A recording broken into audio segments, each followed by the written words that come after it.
Good morning, good morning. Good morning.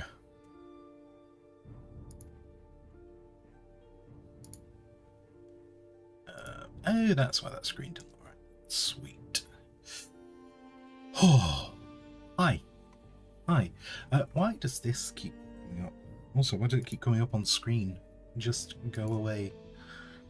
I don't know why I keep getting that thing re-showing up, because I keep telling it that it doesn't need to show it anymore.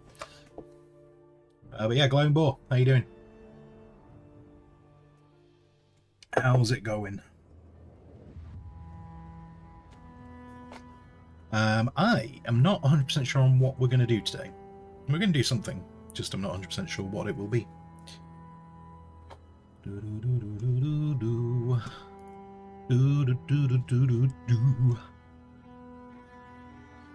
What did you miss on Tuesday? On Tuesday, what did we do on Tuesday? I did a little bit of work on my Halloween stickers. That happened. Did a bit of work on them. Did a little bit of work on starting the line art for the Imperial Guard gnome. So we did that as well. I don't think we made any progress on my to-do list, so that was good. That was good. Omo, Yana, good morning.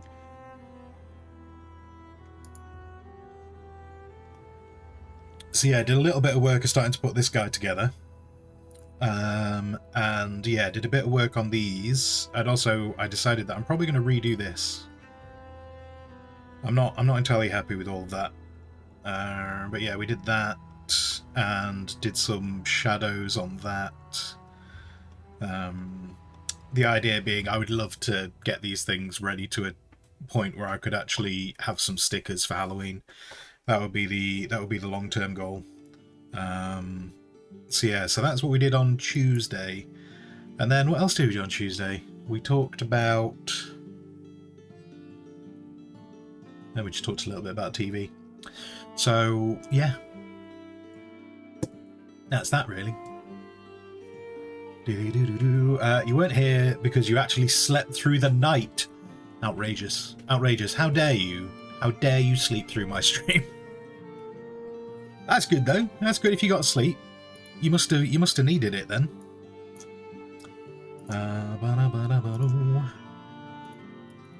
Something.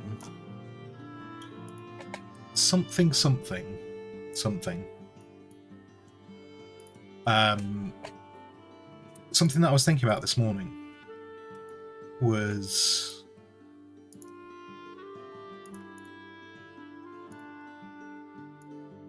how much I really like the look of industrial stuff. And I think somehow in this world, there's going to have to be some kind of industrial looking city. Because at the moment, we've obviously got... What have we got? What have we got in this world? In this world, we've got... Well, we've got forests. We've got rivers. Although I don't know exactly how everything's going to look on the rivers yet. There was the...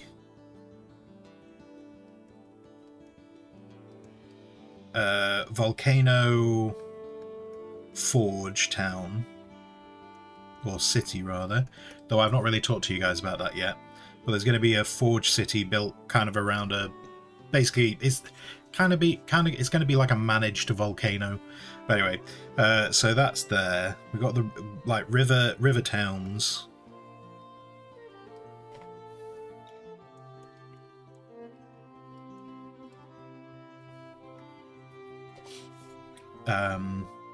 So this one's not really going to be super... That's not really... When I talk about industrial, I don't mean that like that one's going to be like... There's going to be a lot of forges and stuff and coal. But it's not necessarily going to be an industrial town, and then there's going to be steampunk.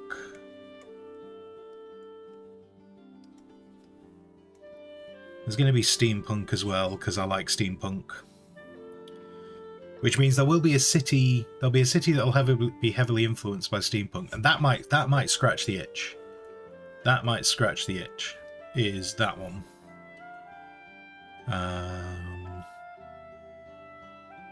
And then we've got the. We've already talked a bit about the Eldritch City, because that's where the watch. That's where the watch is guarding.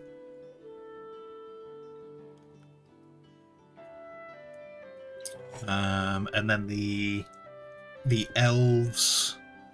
The elves are going to have a very manor-orientated city.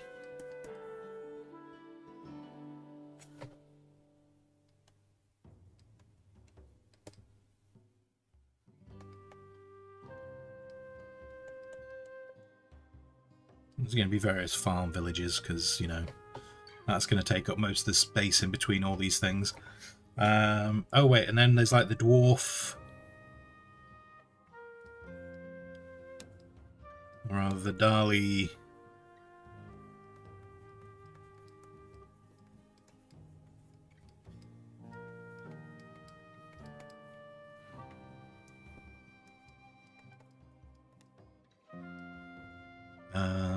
and then there's the Porter Fortresses. So that was when we were talking about. It's like that one was when I was talking about the kind of like the fortress that guards the regular portals that open up.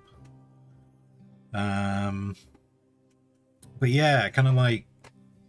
So there's going to be a lot of punks. And cores. There's going to be a lot of cores and punks covered in this thing, and I like the idea of that. Enjoy your lurkings, Yana. Enjoy. Enjoy them as best you can. There's going to be a lot of cores and punks. It's like, obviously, that'll be steampunk and village core and all those wonderful words that we use now because we're based on keywords on the internet. We're based on keywords on the internet, so everything has to be a punk or a core. So yeah, these two.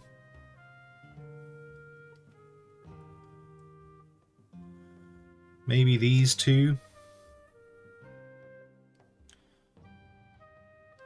will satisfy my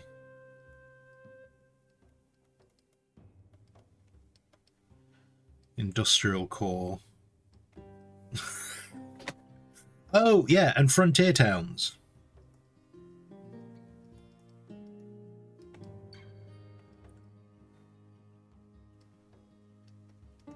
Frontier towns is going to be a thing as well, and they're almost going to be a little bit cowboy-y. Because I can put whatever the hell I want.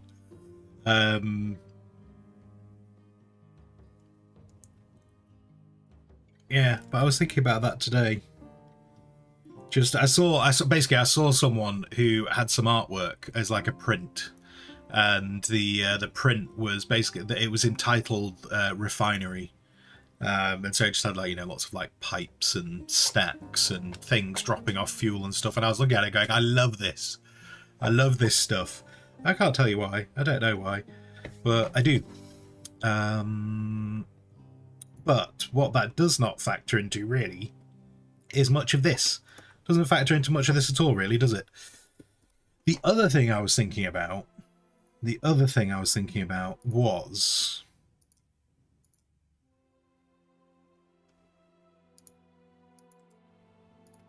and this is going to be, this is an exclusive. So calm yourselves. Calm yourselves. Don't get excited. Calm. The other bit that I've been thinking about is I really need to put some time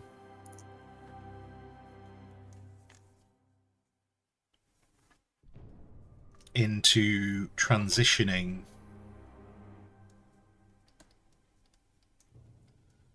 the gnomes into universe.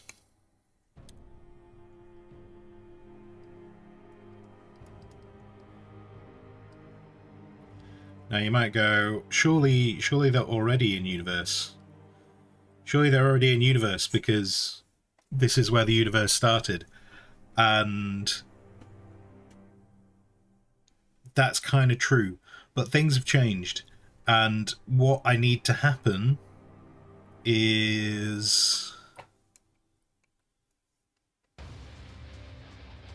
new name.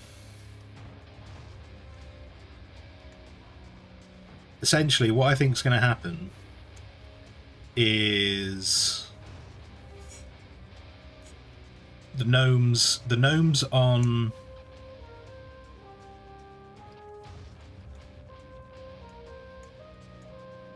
Kofi will stay.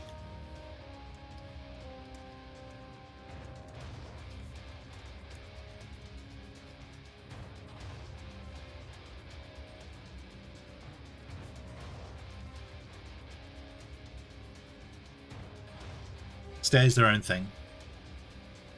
Because they work quite easily as just like little things where you could just like create a character. Like they work quite easily as a character. But what they're kind of turning into in universe, is like becoming further and further away from gnomes. So I'm thinking about coming up with something else, something that's probably more in line with the beaver. The beaver creatures are like the beaver creatures are currently referred to as the river folk, and I'm thinking the gnomes, what is currently the gnomes, will go that way as well. Like they'll get a different name that's more relevant to what they are in the world. Just as I say, because like the gnomes are moving away really from what a gnome is.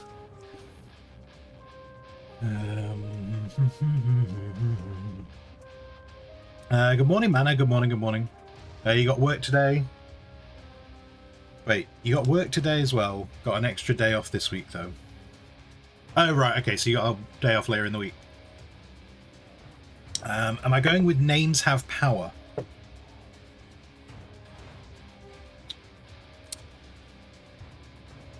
Not necessarily for living creatures, but possibly for the mana entities. Their names could be important, but for the entities that live on our realm of existence, probably not. But quite possibly for the mana entities, it would fit for them because like all the mana stuff is based around focus and concentration, and so if you know something's true name, it would be harder for it. Well, on both sides, it would be harder for them to ignore you. Like I suppose you could essentially break their concentration if you knew their true name, and then it's easier for you to focus on them because you know their true name. Maybe. I've not really put a lot of thought into true names. I've not put a lot of thought into true names yet. But if I was going to, it would be something that would be much more on the mana entity side rather than the material creatures. Yeah. Yeah, so the gnomes.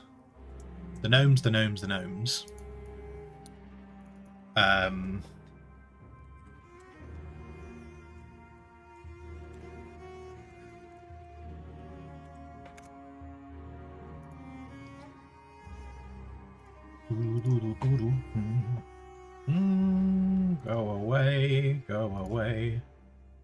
Oh, I'm on the wrong thing. That's why. That's not what I want to be on at all. Where's...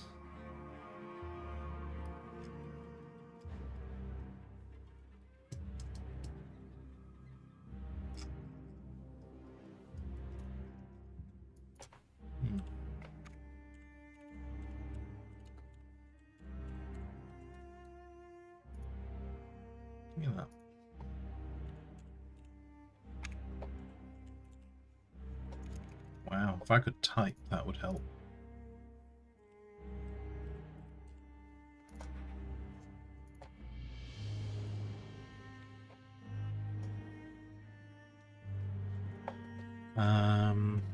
Hmm.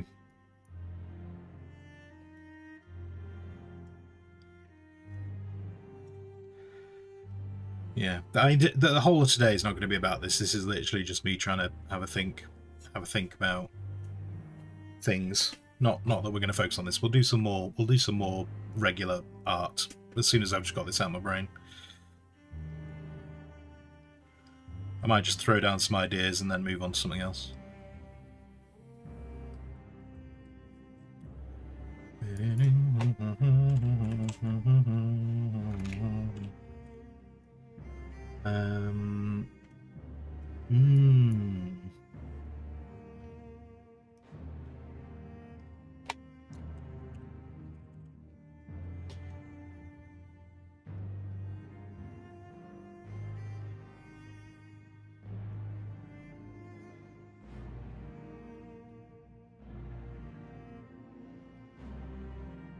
And interestingly,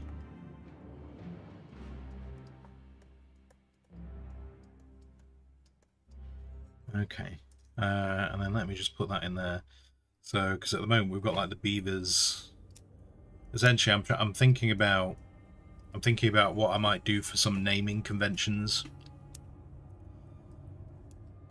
Because if I'm going to start naming things like the main races were named based on just how the gods wanted to name them. That's just going to be why there's going to be humans and elves and dwarves. Although I'm going to give them their own names.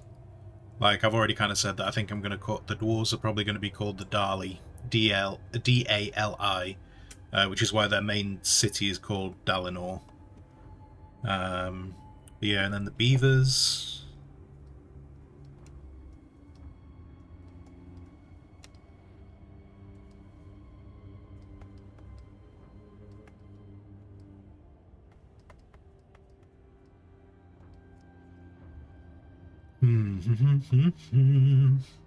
That change? Or did it stay the same? Ooh.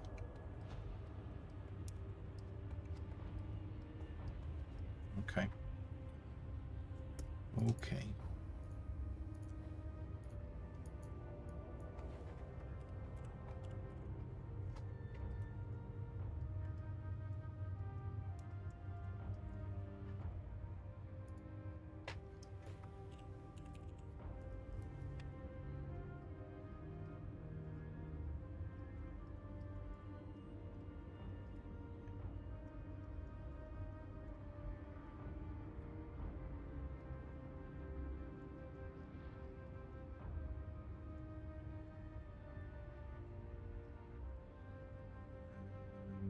Right.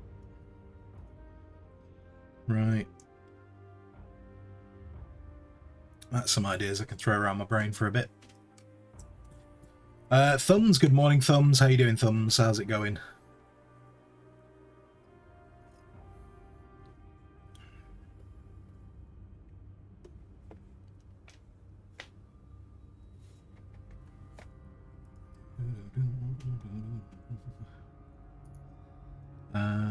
In fact, actually, that might be something we have a bit of a look at today.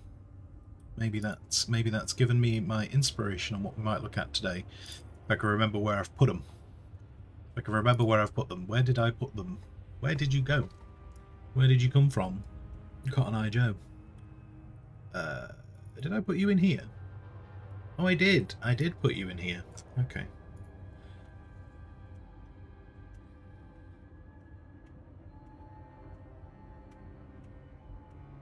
And then... Oh, actually, let's just take a look at that for a second.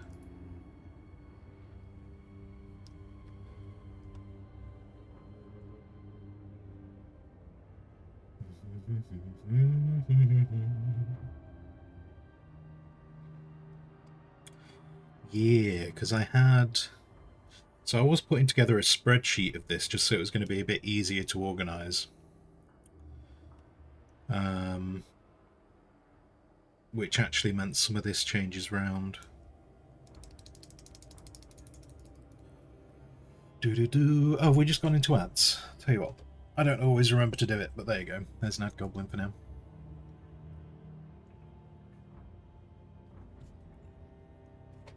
It's going alright. The week hasn't been too crazy. Good. Good. Glad to hear that the week is not too crazy. Just need to work out. I do need to work out a timeline, which I think I started doing somewhere. I'm pretty sure I did. Because we had, okay, so there was the were creatures, so that was there. Evolution trees, creature to-do list, yeah. Where did I put?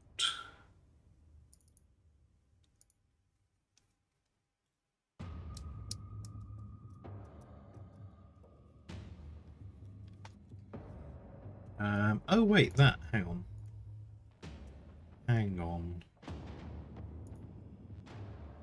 Oh wait, are these two things... What? Wait, no? No? What just happened? What just happened? Because all that just appeared. Am I going... Wait. Wait. Hang on. What just happened? That wasn't there a second ago, was it? What? Wait, I'm taking the ad goblin off for a second.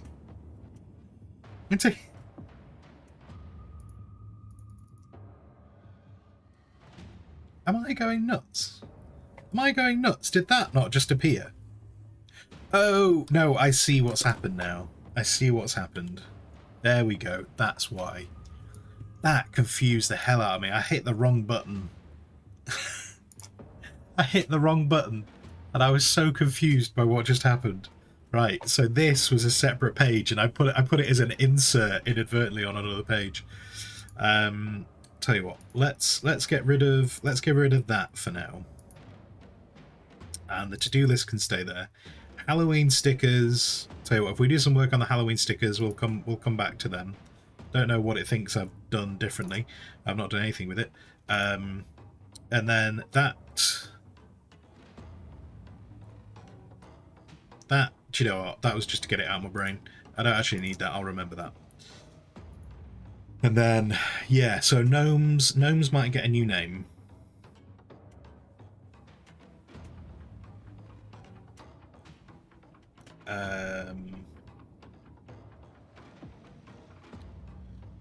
Because like it could be something as simple as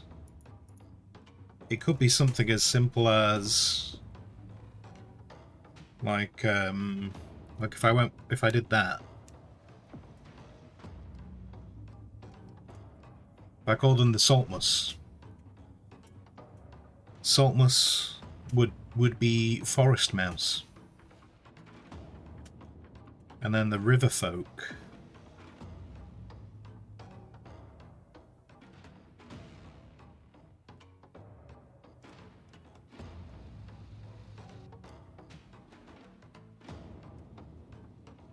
You know, you could have something like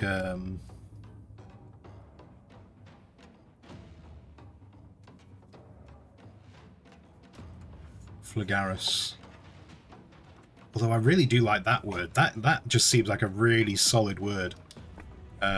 Maybe that. Do you know what? Castoria.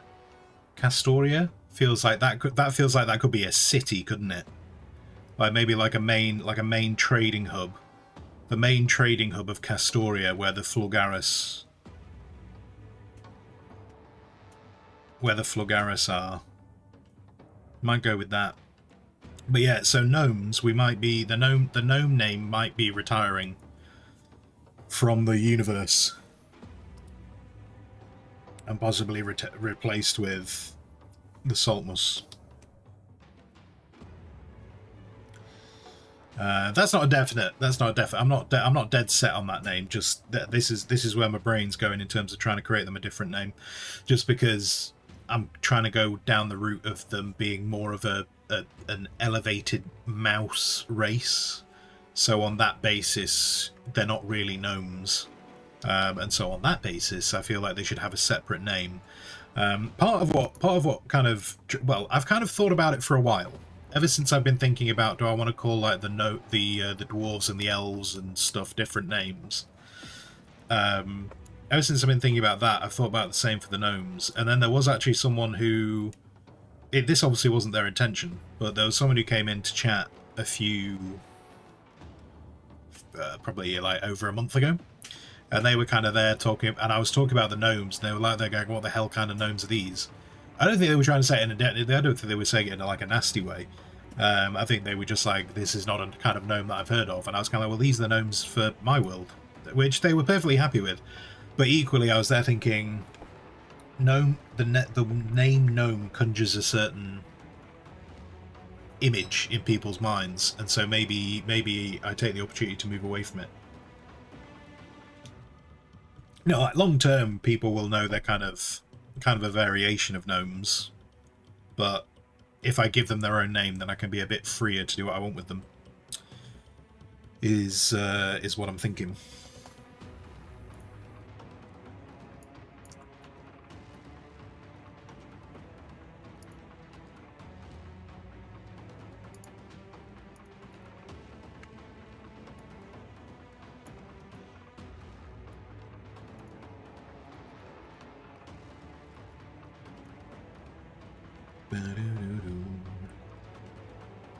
But yeah, looking at that thing, I do like the idea of the river folks' main home being called Castoria.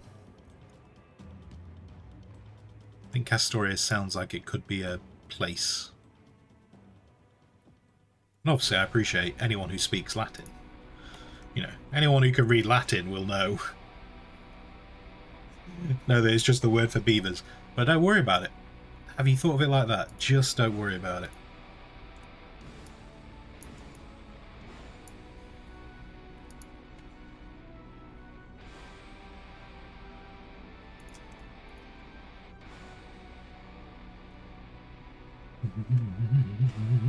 Luckily, Latin is a dead language. Well, I mean, yes. Yeah, so part of the reason why I've chosen Latin is because it's not, it's not a language that is commonly spoken now. There are plenty of, there's plenty of people who, know enough about Latin that they could probably recognize bits if it was used in something. But yeah, that's part of why I'm trying to use, that's part of why I'm looking at using, like, that's why I'm doing like very basic translations. Like, I'm not going to get around to creating a brand new language. I'd love to claim that I'd create a brand new language for this thing, but I'm probably not going to. Unless this thing becomes a really profitable thing, and then I'll hire someone to make a language. I'm not gonna. I have no interest in trying to create languages.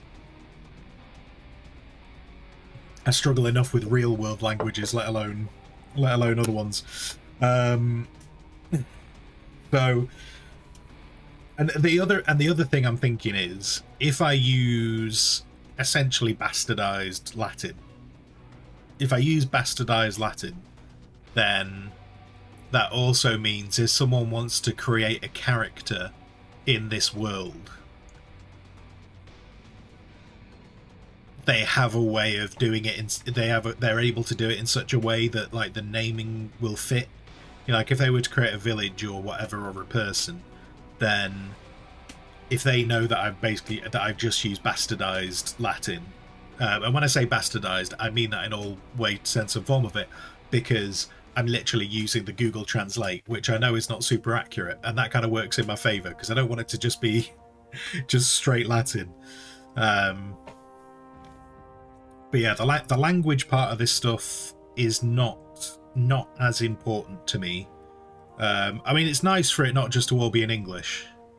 Like, I like the idea of it not all just being in English, but equally, I do not have the capability to do a whole language thing.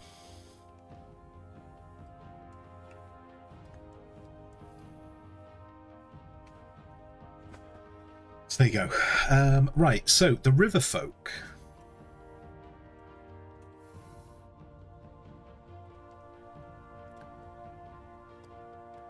Thinking about how they exist in the world. I need... Now, this is something you don't necessarily want to type into Google, but I need to type beaver into Google.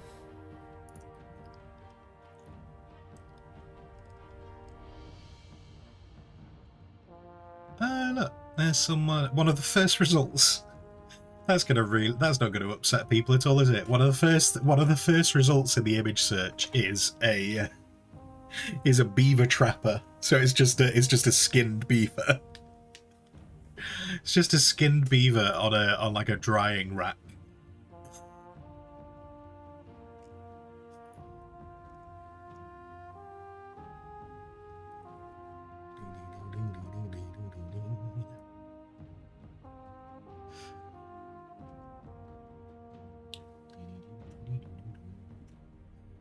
Ever heard of private browsing mode? Nah. I'm the only person who uses this computer. I just won't share screen.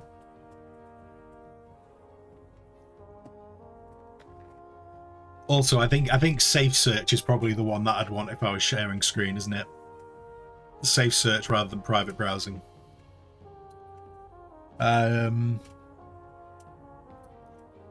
Thumbs. So it uses enough Latin to annoy the heck out of classical linguists. Exactly, Thumbs. Exactly. I mean, it's just on the right edge where people will possibly consider it trolling.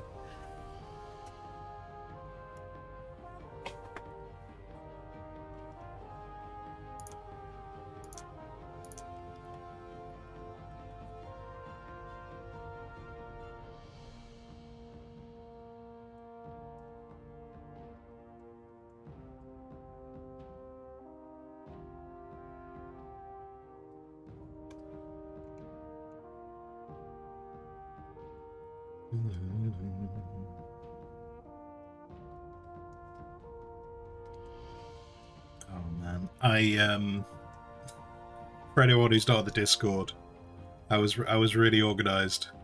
I was really organised after talking about it on stream on Tuesday.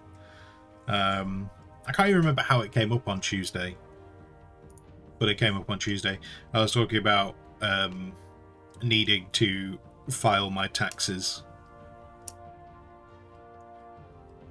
I needed to file my taxes.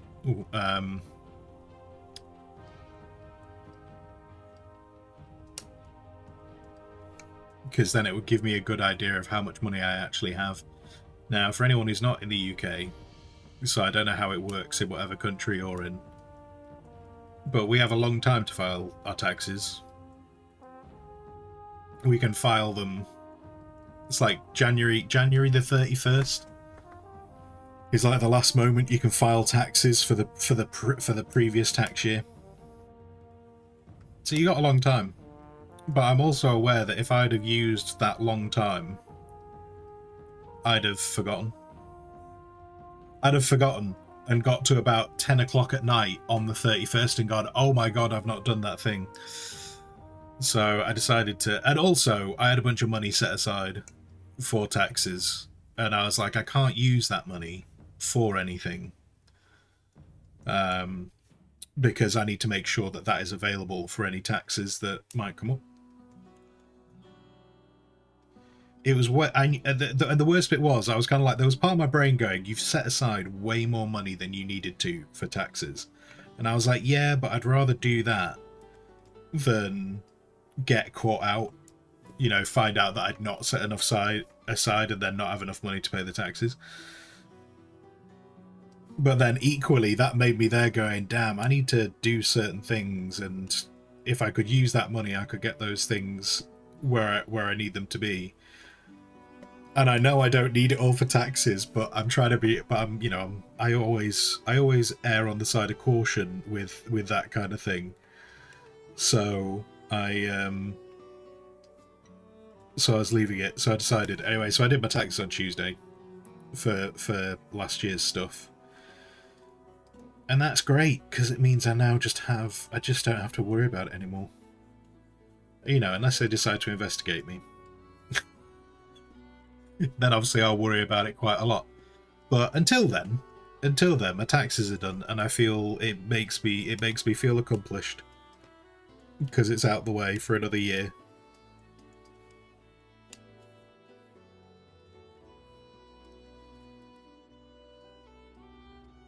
one of the other things that I have adjusted as well is just how much.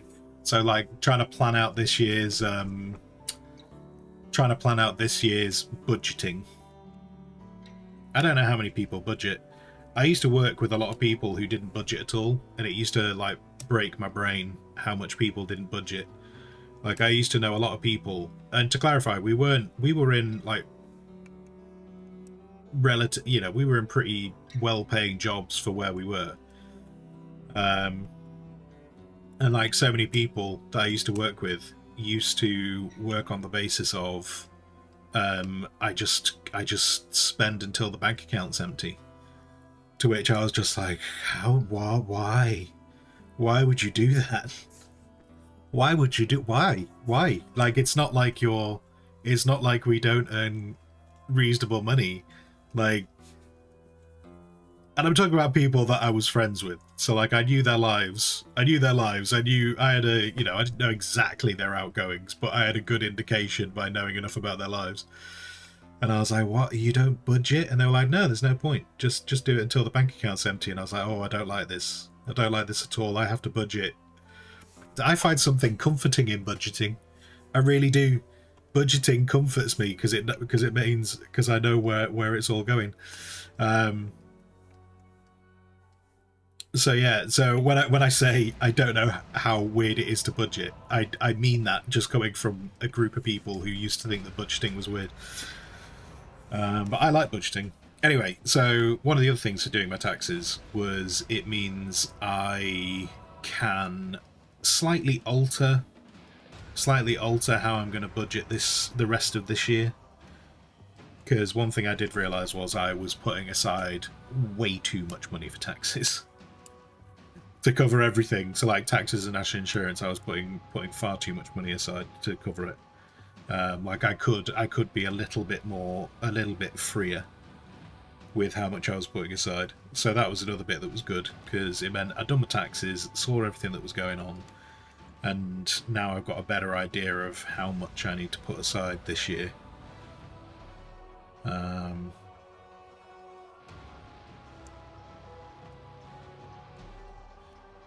So yeah, so that, did you know what, Glowing Ball? It didn't happen on stream. But that's what I did off stream. There you go, you get a little insight to my life off stream. Taxes. This is the content you're here for, right? This is the content you're supporting me on. Is me talking about taxes. This is the quality. This is the quality content you have subscribed for. Is this?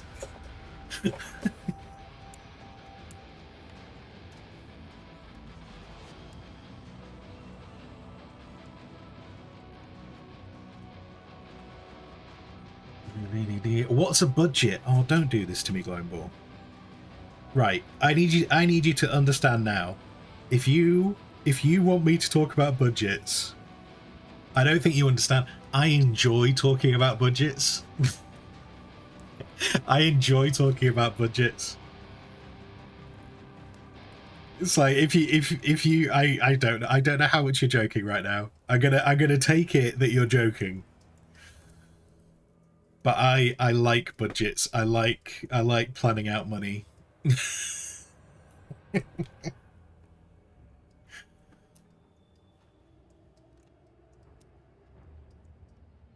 But yes, quality content. Nerd. Nerd, how dare you? How dare you?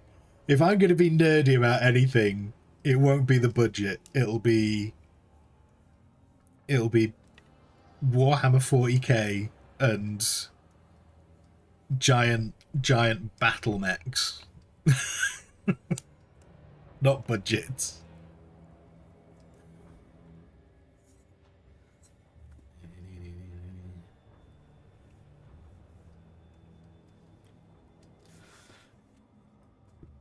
But anyway,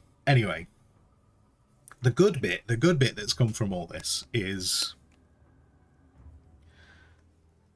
I'm a bit more in a place of I don't need to set aside as much. And don't get me wrong, I've had to like I had to file my taxes on the previous year as well.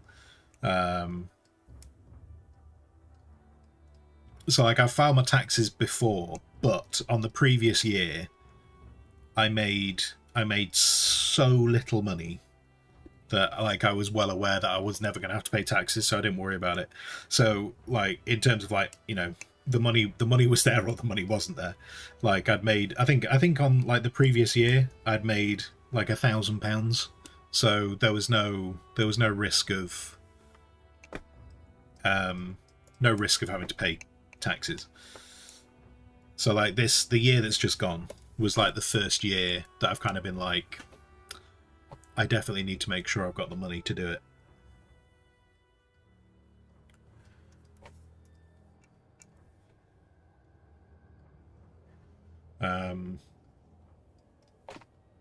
Because all of the previous jobs I've had, obviously, I say obviously, I realise this isn't the same in like, say, like the US, but in... A new challenger has entered the arena. Lude_box just followed. Hello. Welcome in. Thank you for the follow. Max, good morning, good morning.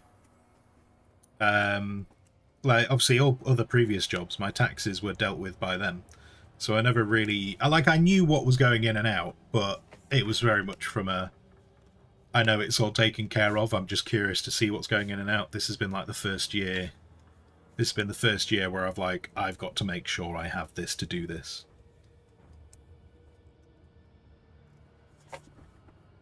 And so yeah, so it's good because now I've seen what I've put aside and how like I'd put way more aside than I needed to. I can cut that back a bit, which means I'm a bit more comfortable in knowing exactly how much I need to make per month to be all right. So that's good.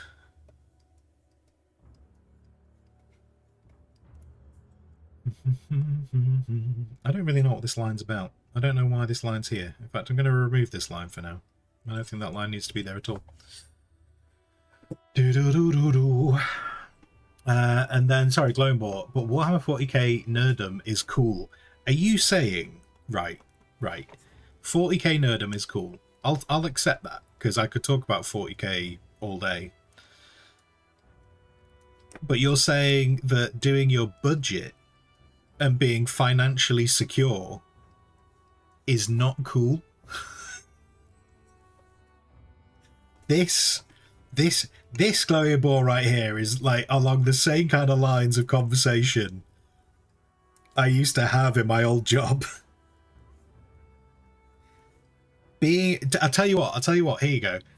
Being financially secure is cool to know about and talk about. And do you know why it's cool to be financially secure? Because then you can go and buy Warhammer 40k knowing that you can afford to. There you are. So it's cool because it allows you to buy Warhammer 40k. And let's face it, with how much Warhammer 40k costs, you need a budget. You need to know what your budget is. And Luke, sorry, first you hear is heresy, but it's okay. Warhammer Fantasy is obviously superior. Ooh, okay. Okay, Warhammer Fantasy is superior. I don't... Ooh, I don't know about that. I don't know about that. Ooh. I mean...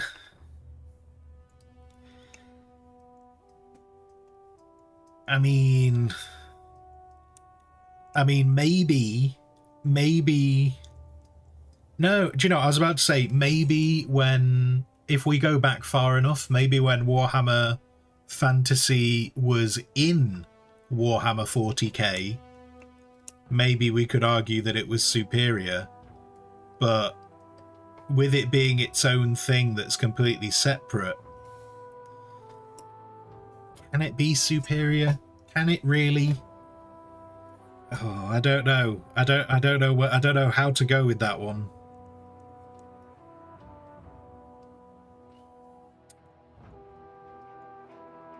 I do like. You know what? Actually, do you know, I was about to say I do like Warhammer Fantasy, but I know so little about Warhammer Fantasy. Because like back when I collected Lizardmen, I knew about the Lizardman lore. I didn't really know much about the other lore, and I know little bits of the lore from playing the Total War Warhammer games, but again, not loads. Like the only stuff I really know about Warhammer Fantasy is kind of like the old, and you know, even then it's the old school Lizardman lore, not necessarily the whatever's the current lore anyway.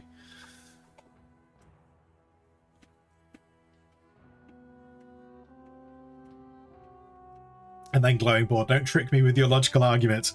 Okay, I've got a new goal. My new goal is I need to convince glowing board to start budgeting so that they can increase their Warhammer spending.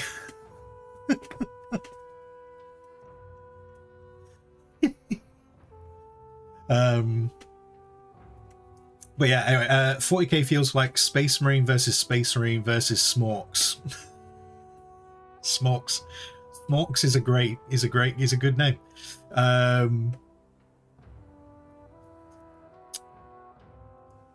I can definitely see why it looks like that. I can definitely see why 40k looks like Space Marine versus Smorks. I get that. I think that 40k has a much broader lore. It's got a more expansive lore. And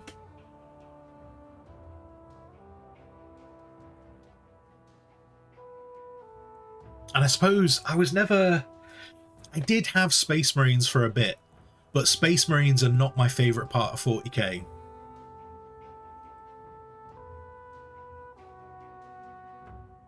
I think the thing with 40k is so big that you kind of get exposed more to the bit that you're interested in, which I realise is a stupid statement because that applies to everything in life. The things that you're interested in are what you get exposed to more.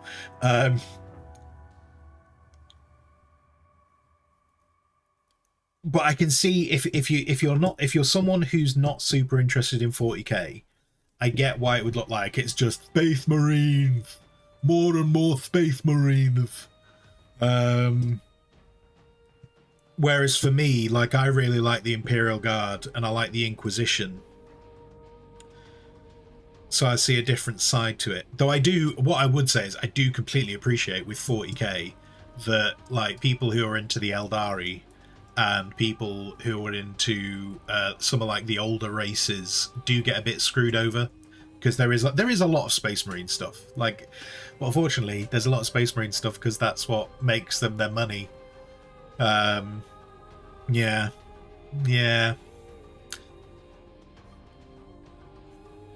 But there is a lot more to 40k. Like when you start getting into all like the warp horrors and stuff, like that stuff's amazing to see. Glowing Bort, there are a lot of races not in 40k, as opposed to. Wait, what? How do you mean in terms of like there are a lot of races not in 40k? I need examples. Come on, space and cyber Skaven would be amazing. I mean, we kind of already started doing that in a different thing. Where did I put it? Where did I put it? Somewhere. Oh my god, where are the Rat Kings? Where are my Rat Kings at? Is that okay? Like we did start working on putting, although this obviously plays very nicely into your Space Marines or Space Marines. We did start making the Rat Kings, which were going to be. I created a lore for these guys, which was there was a Space Marine ship that went missing in the warp, and so it went all in a weird timey-wimey sense. And the people on the ship slowly started to die off, and the rats fed on them. And then the Space Marines, you know, kind of went into their, I think it's called Susan, into their Susan membranes, which allow them to go into kind of like a form of biological stasis. But when they were in biological stasis, the rats started eating them, and they were in the warp at the same time. And so they ate Space Marine flesh, which, being that they were in the warp, meant that the rats started to mutate.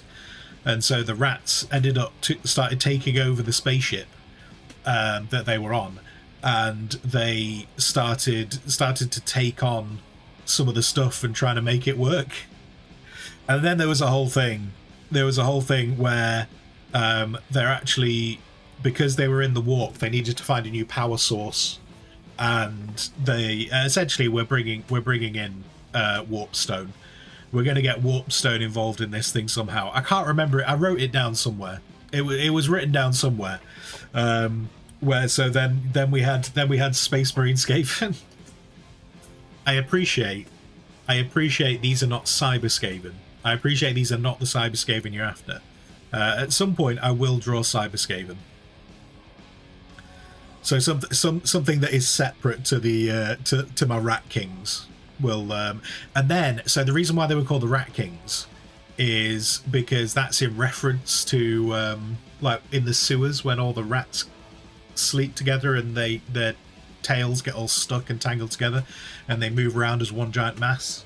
That was kind of where that came from. But this also references the religion that these mutated rats started to take on, which, because they were surrounded by imperial religious icons, these guys actually worship the god emperor, but they call him the Rat King. So we are trying to find different ways. I'm trying to find different ways to put Skaven in. This is not really a proper way of putting Skaven in, but this is just because we've got a lot of people who really enjoy Skaven here. So there you go. At some point, I will do a cyber Skaven. I'll do a proper Skaven for. I'll do a proper Skaven for 40k at some point. However, what you need to understand is that Skaven, and so this was another thing that I said to someone just to see whether it'd annoy them. Skaven are already in 40k. Skaven, hang on, have I got somewhere I can write this that it's not going to trash everything? I need a new page. It's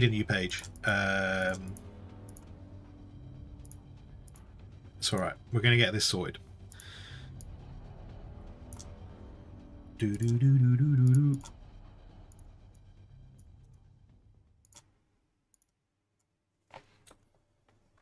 In fact, where did I write this down?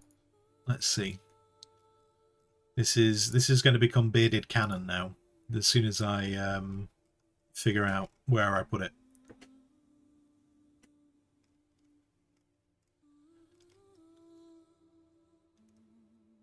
Oh yeah. Right. Okay. So, based on current 40k lore. Okay. So we're going with existing lore. You can't always go with lore from the past because lore changes, you know. In the words of my personal god, Dan Abnett, everything is canon, but not everything is true. So this all came back to a thing of Erda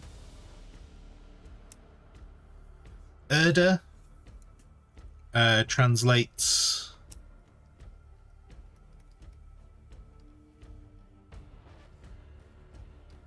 to Earth, and when she fights,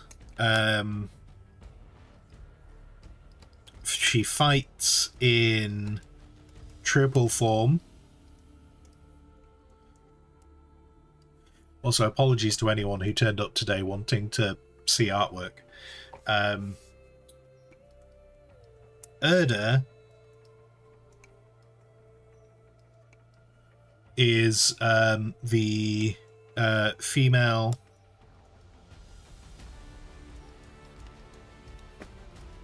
Urda is the female Wicca god. Okay. Wicca has two gods. The male god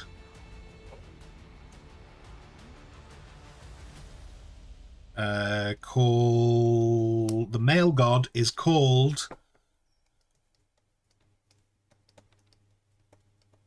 the Horned God. Okay. That means the Emperor equals the Horned God.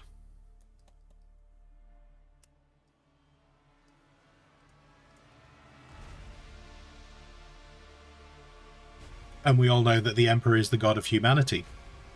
The Emperor is god of humanity. So, humanity worships the Horned God. Skaven worship the Horned God.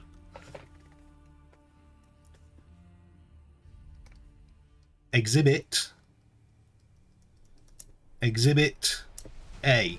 I realise I could just copy and paste what I sent to someone else in a DM, but it's way more fun for me to write it out this way. Exhibit A. Corpse starch. Corpse starch. Humans eating humans. I also appreciate anyone who's not a 40k fan. I might be talking about things that mean absolutely nothing to you. I can explain all of this if there's any bits that people don't understand. Exhibit B.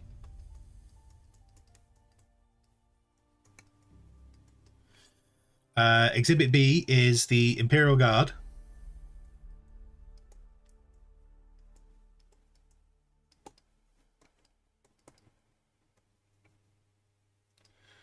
Exhibit B is the Imperial Guard.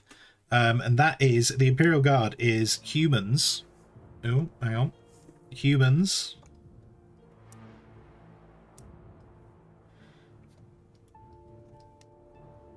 not caring about human lives.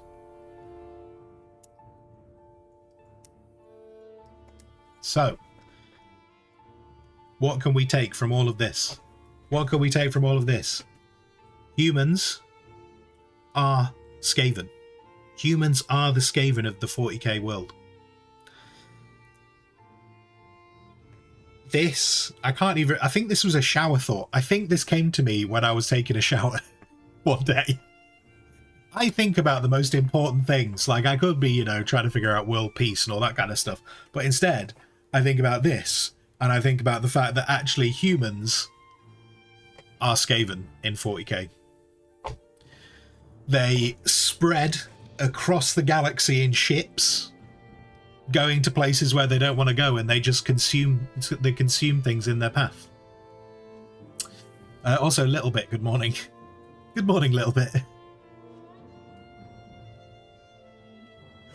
But anyway, yeah, so for anyone who's not a 40k fan, so I am guessing most people know who the God Emperor is. So the God Emperor is humanity is led by a being that is so powerful they're a god level of power, but they were born in a human body, and so the humanity in 40k worship the Emperor.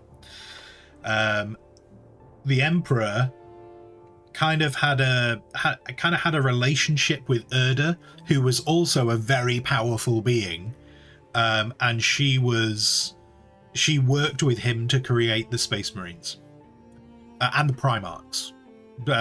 She worked with him to create the Primarchs, and so that's what. And so yeah, so the name, and this all basically spanned from this. Urda's name translates into Earth, and she fights in the triple form.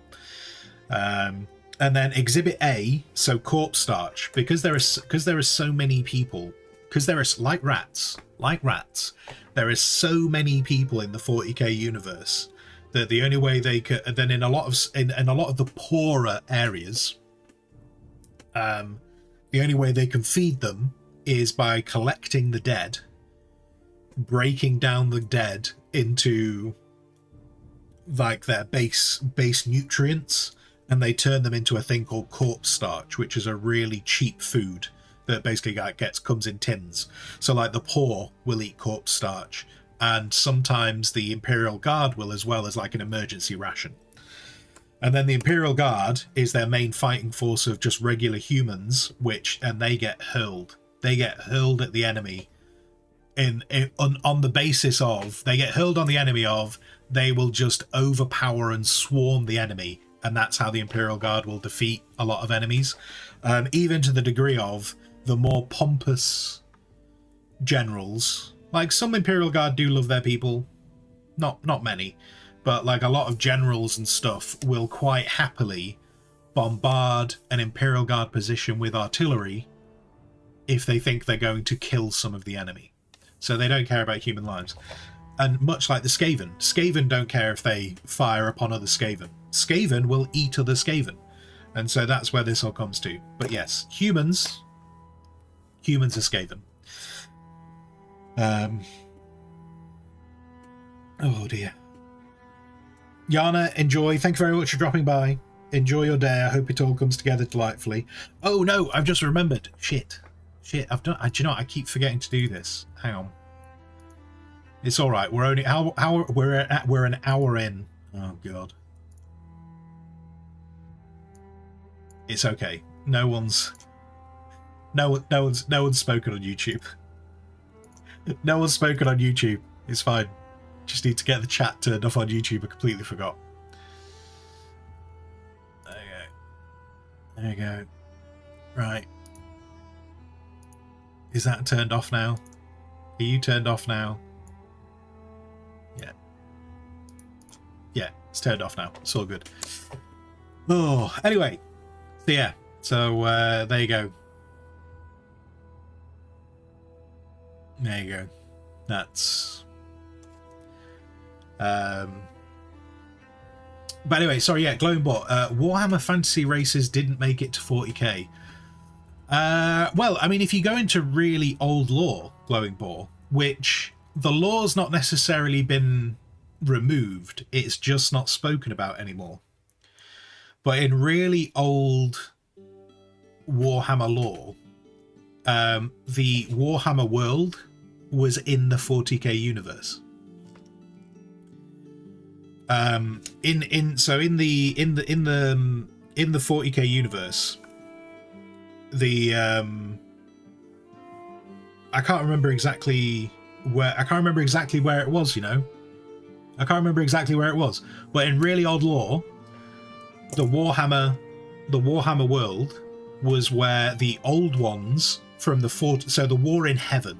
So the War in Heaven, when the old ones and the Necrons were fighting each other, some of the remaining old ones retreated to this planet that was in the galactic north, and they surrounded it with like warp storms and asteroid belts, and basically they just made it impossible to get to. And they decided just to start doing a thing, but so basically they realized that trying to do their thing on a galactic size level was a problem, so they tried to do it on a planet size level and see if they could still have their fun and do it. So a long time ago, the Warhammer world existed in 40k, which actually means that all the Warhammer races exist in the 40k universe.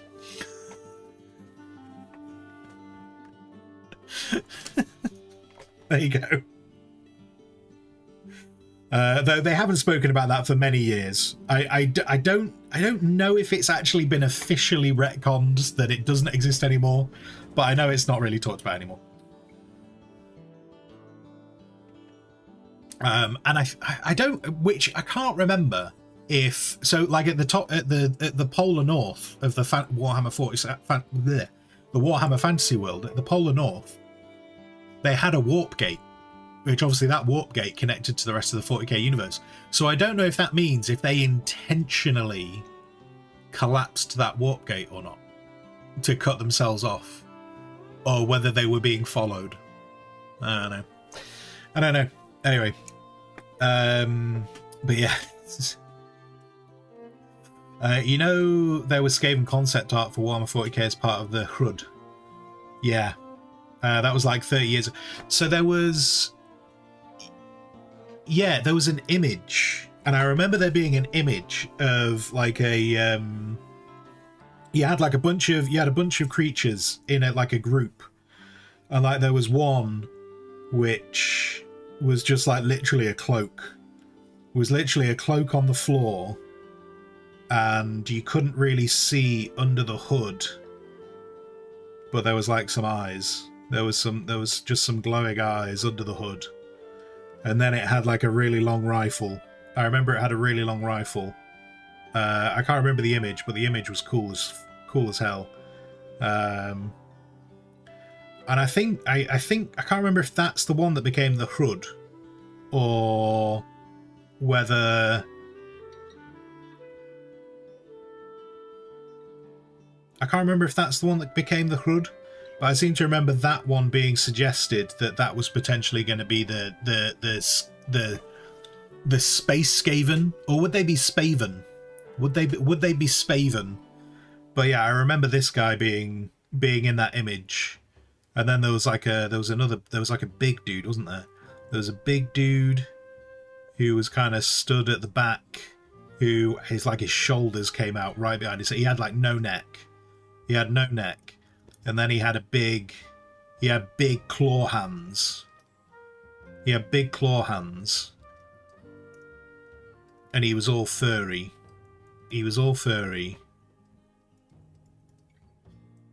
And then he had two big claw hands, not just one, but he had two big claw hands, and that went kind of like behind there.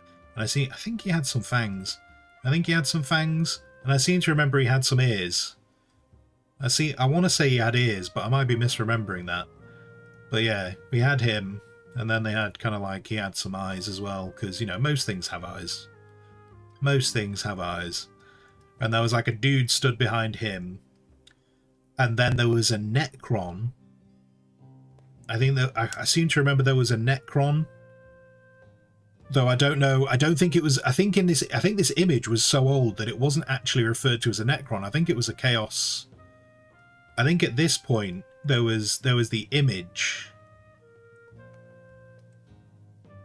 and it was referred to as like a Chaos android. I can't remember if this image was old enough. It might have been that it was a Chaos android rather than a Necron at this stage. And so there's a Necron over there which had some kind of a rifle going on. Can't remember. But anyway, this dude, I seem to remember this dude being what was potentially going to be the Space Skaven.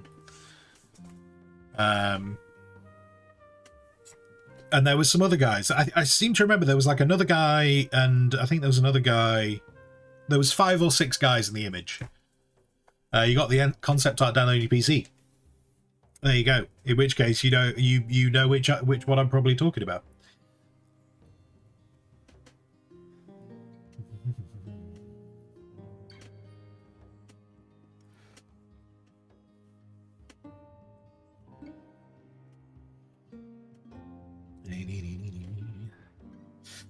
Max, you got snacks, have you, Max? Oh, do you know what I had this morning? I realise not everyone's going to appreciate it, but I've decided to have a bacon week this week. I'm so happy. It was so tasty. So I had bacon, mushroom, and lettuce this morning. Just bacon for an entire week. Just bacon. For an entire week, just bacon.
boom, boom, boom, boom.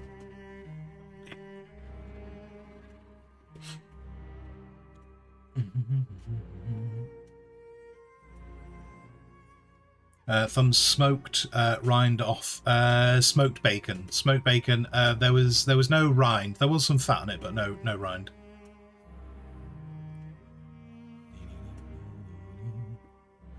You don't think you've ever had proper bacon? Oh, I'm so sad for you, Max.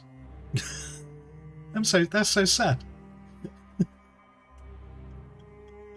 If you Google Jess Goodwin's Rogue Trader Space Skaven sketches, you get a Reddit post with 3 images. Oh, right, okay. I'm not going to Google that, because that's almost what I'm starting to draw. I tell you what, I might Google it after this. But I'm not going to Google it right now. Let's try and keep this as much as how my brain's thinking about it. But good to know. Good to know.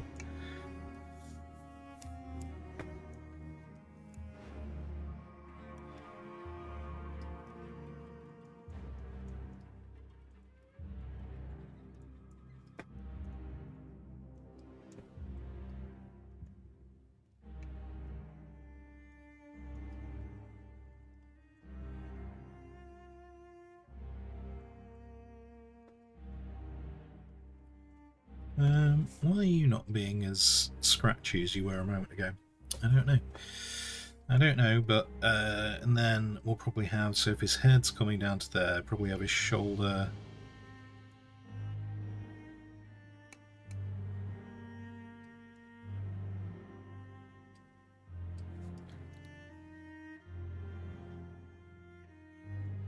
And then we're getting into that territory of how well can I actually draw a rat, which is not great.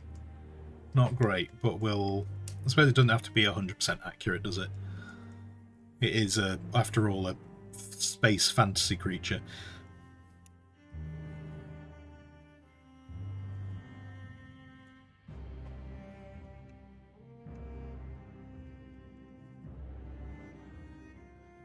But we want it to be some kind of mutation, don't we? So we might even give it a weird eye. I'll come back to the eye.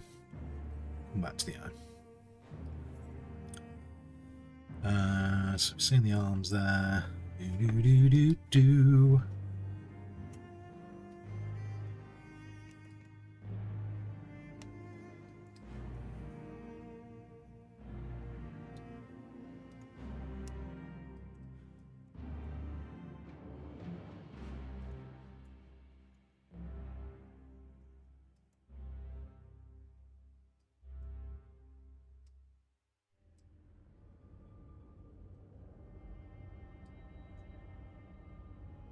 Might give it a...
Just put a box.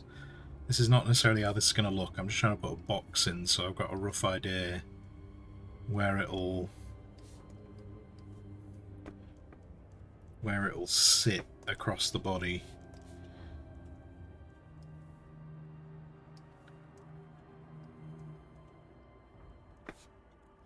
And then that's not actually going to be in his shoulder because he's not going to be in a firing position. So I'm literally just going to have this. The stock's just going to be resting kind of over there.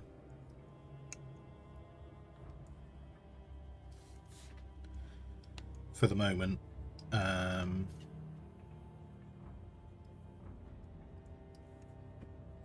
then we know that'll kind of end up being there.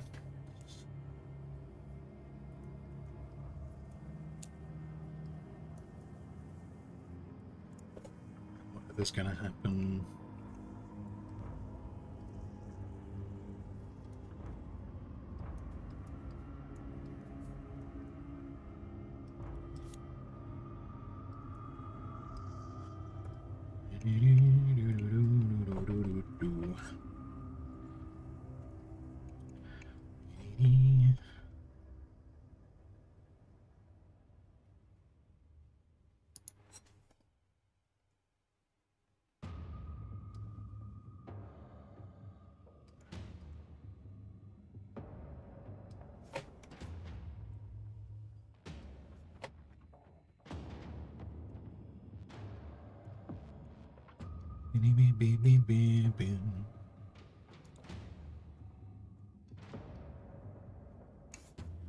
Then their body.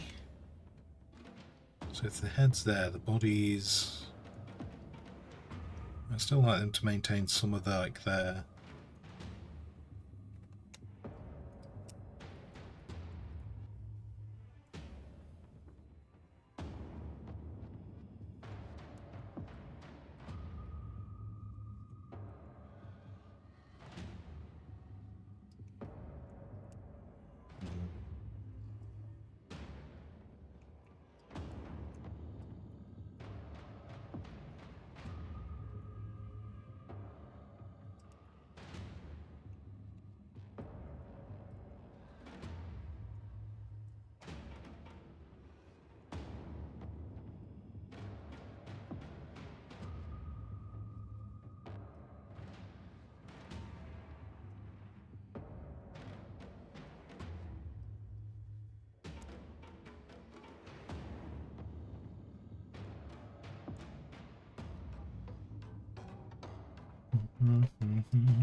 Actually, before I do that, let's keep.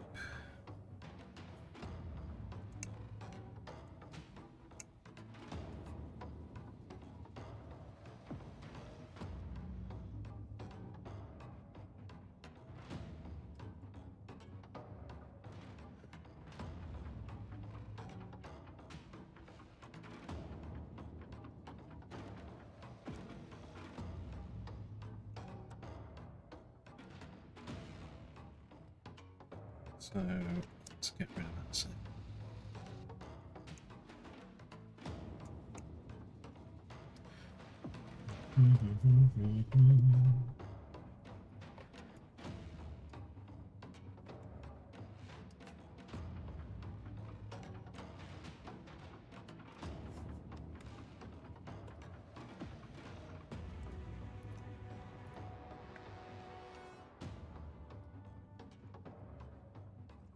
Beep, beep, beep, beep, beep, beep.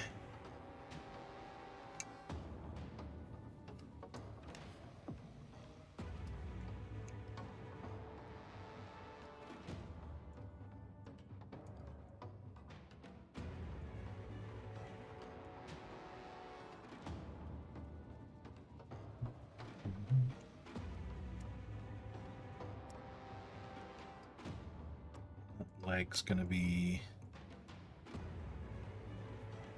okay. So let's make that.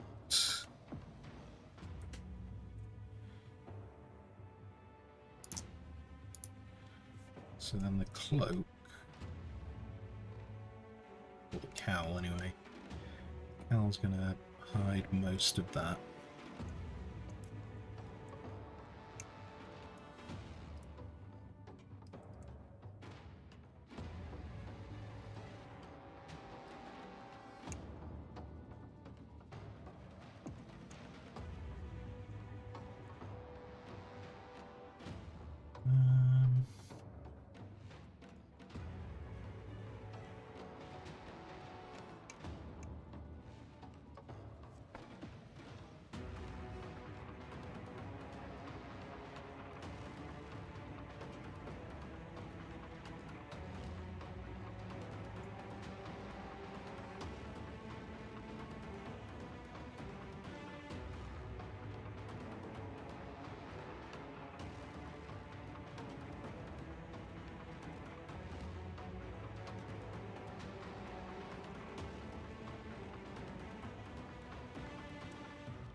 That's that leg.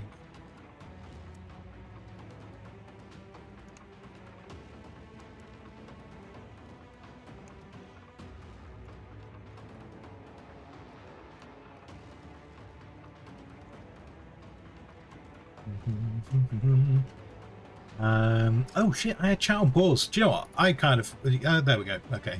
I wasn't sure how much I might have missed then.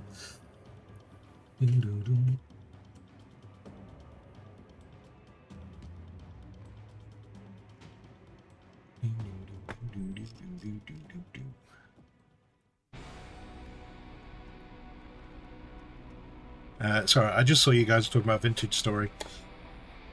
I've never gone back. Never gone back to Vintage Story. I might do at some point. There's a YouTuber I watch who sorry, there's a streamer. There's a streamer that I watch who does a series of it on it. He doesn't stream Vintage Story that often, but he does a YouTube. So like he doesn't stream it super often on Twitch, but he does have a series of it on YouTube. It's called ENNS, ENNS. So he does stream, on occasion he will stream it on Twitch, but for the most part he does it on YouTube.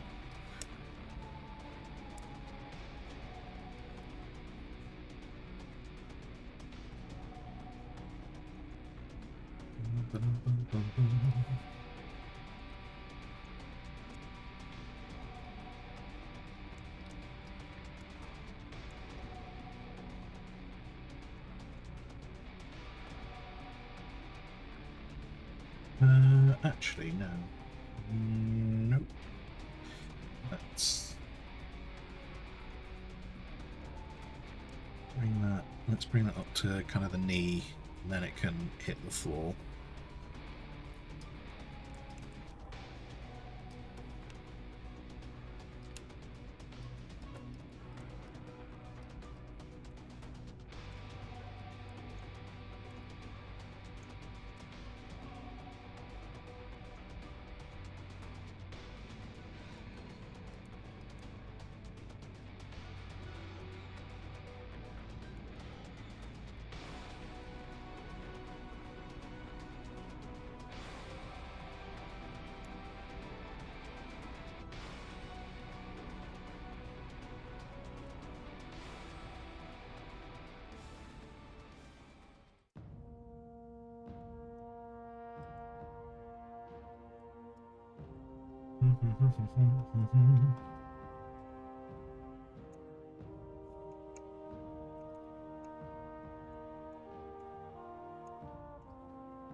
Boom.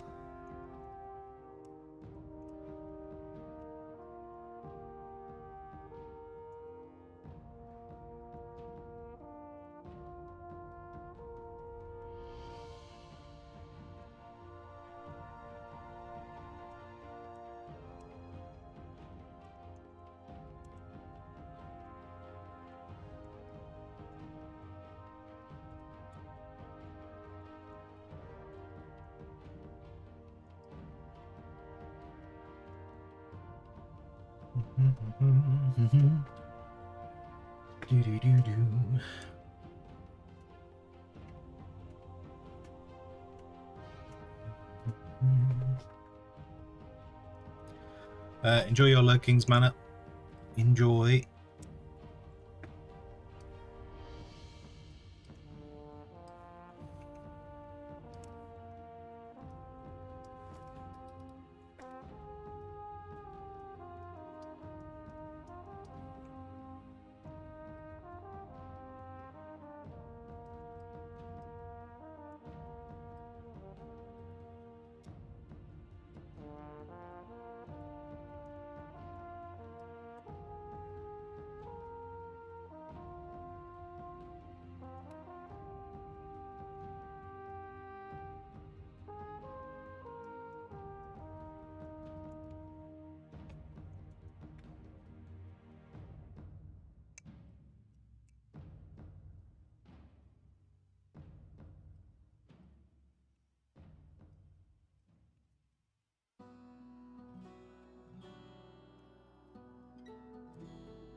Oh, I need to put on Discord at some point today. Tomorrow's stream is happening. but tomorrow's stream will be shorter than normal.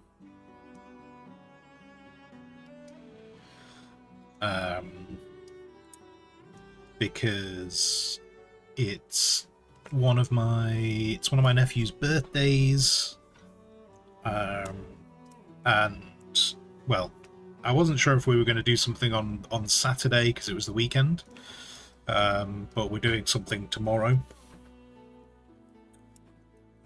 So I'll be wrapping up stream tomorrow around 3 o'clock.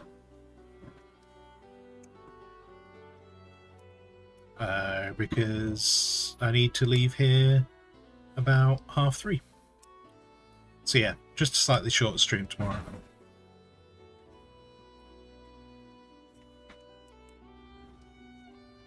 But yeah, as I say, I wasn't sure if something was going to happen on like the Saturday, just with it being the weekend, more people could go around and stuff.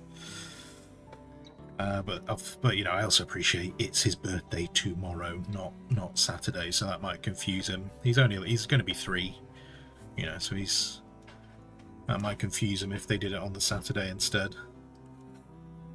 But yeah, so slightly shorter stream tomorrow.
And gaming-wise tomorrow, for anyone who wasn't here on Tuesday, we will be taking a bit more of a look at diplomacy is not an option, because I was kindly sent access to the beta of the campaign. So it's a bit of the campaign's still in like it's not actually, the campaign's not actually released yet, so it's still in kind of like an early access state compared to the other bits we saw last week. But yeah, I got sent access to the campaign, so we will take a little bit more of a look at that tomorrow.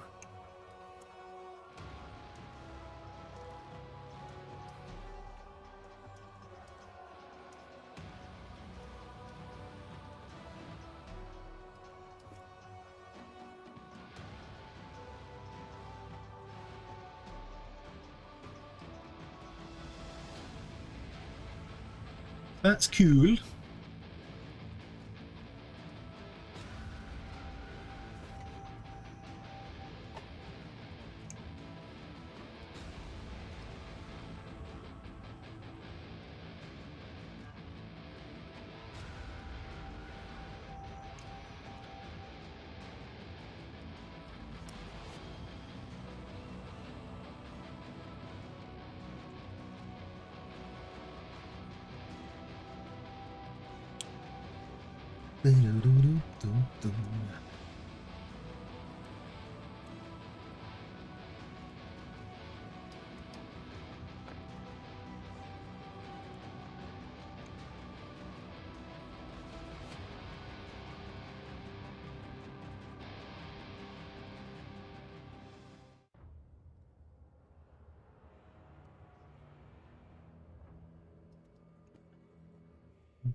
Did I put in a request for time off? I didn't. You know, I didn't put a request in for time off.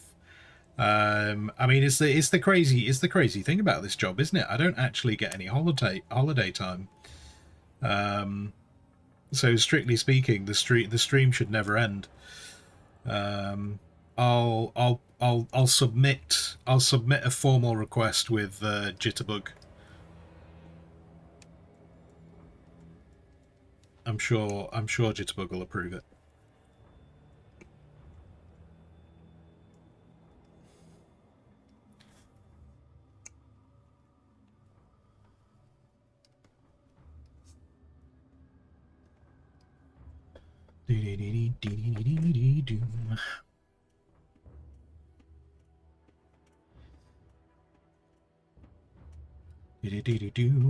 Who? Jitterbug. You see, this is the beautiful bit, Thumbs. If I submit it to Jitterbug, none of you. No, you don't need to get me. This is intentional. This is intentional. If I submit it to Jitterbug, then none of you actually see the request, and I can just say that that request happened and got approved. And you can't say a thing because you're not Jitterbug. You can neither confirm nor deny whether I'm talking to someone called Jitterbug. You have no power here.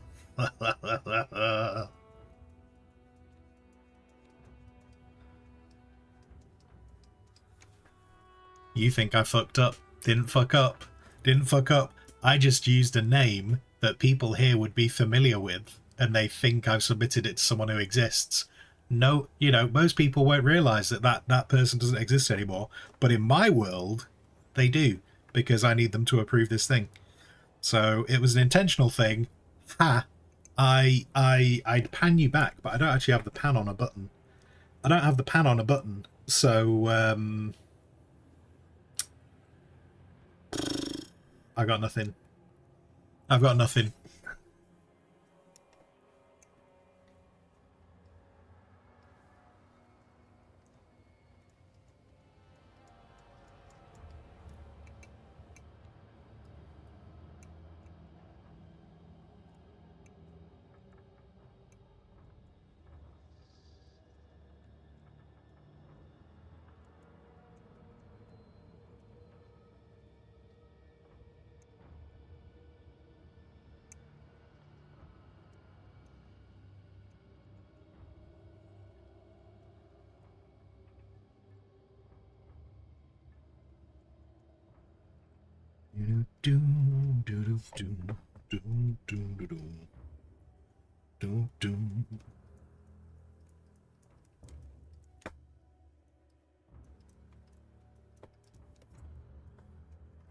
We all live in a yellow submarine, a yellow submarine, a yellow submarine. We all live in a yellow submarine.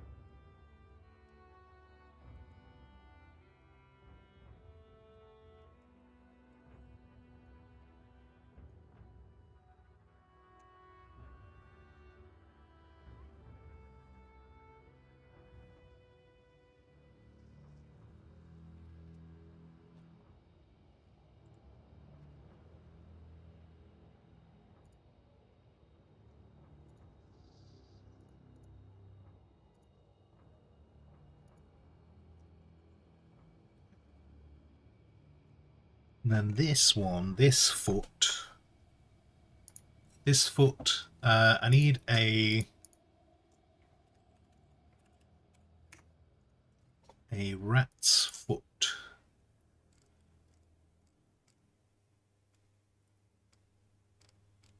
I've got a close-up sort of some tootsies. Close-up of some tootsies. That one will do. Okay, so I'm glad I stuck to the plan of what I was gonna do artwork wise today. It's gone really well. I'm sure the people who like Skaven though are having a great time.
Enjoy your meetings, thumbs.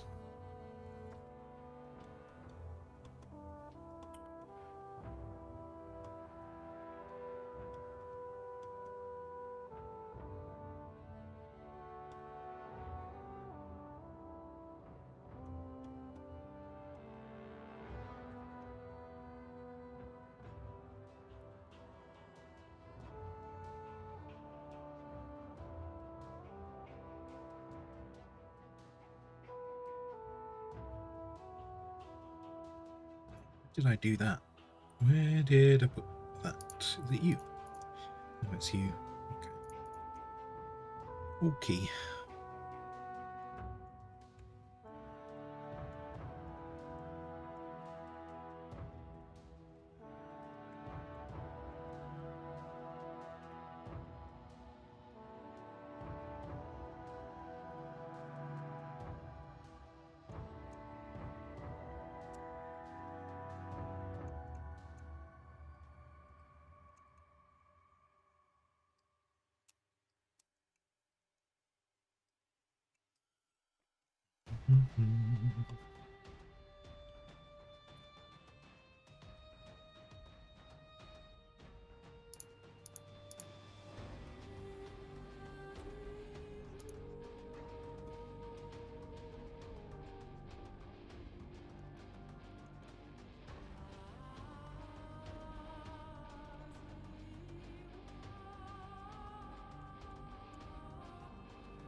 Ding, ding, ding, ding, ding, ding, ding.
Okay, so now I need to think about the back arm and the gun really now. Max, like your neighbours are having mega barbecues and the smell is coming in from the windows. Nice. I mean, that's good if that's good smell. Joe, I was on I was wrapping up on someone else's stream last night, and it was probably just gone 10 o'clock at night, and I was just sat here, and obviously, you know, when you kind of like on the background of someone's stream, you're not trying to make a lot of noise and interrupt things and stuff. But just after 10, I started getting like the strongest smell of like wood smoke. And there was part of me just kind of like, I really need this stream to wrap up so I can work out what that smell of smoke is. I hope it's not my house. But like, I get a lot of like people when they have like barbecues and stuff around here. It's rare that we get the smell of the food. It's rare that we get the smell of the food. Generally, I just get like the wood smoke or the coal smoke or whatever. I would be a very happy boy if I got the food smell.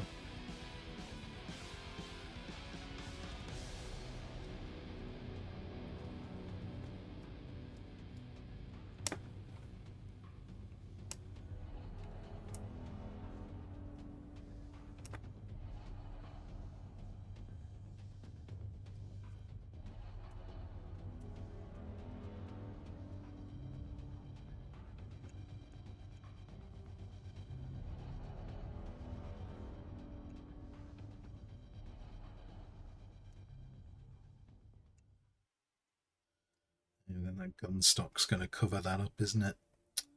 I'm not going to see where that goes. In fact, we'll show a little bit of a ruffle due to that gun stock.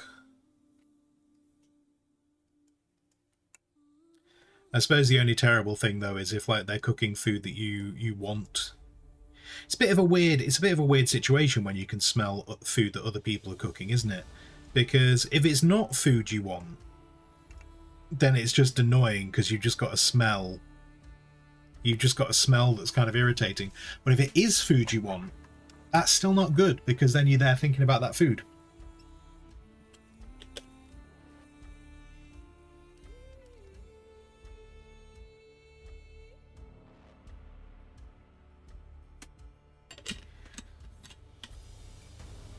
And Dan, do I live in a shed? I don't. I don't live in a shed. But there are still parts of the house that are made of wood. So it would still have to be a consideration.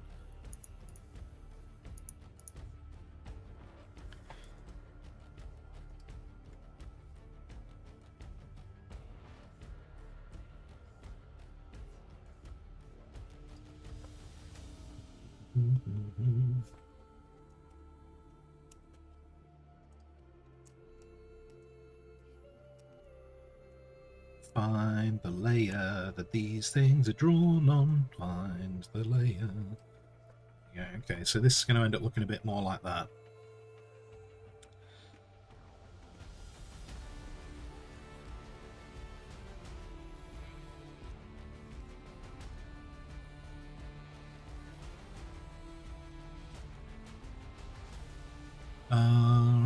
Do you know what? That ear is too low, isn't it? I need to bring that ear higher. What layer did I put the ear on? The ear went on this layer.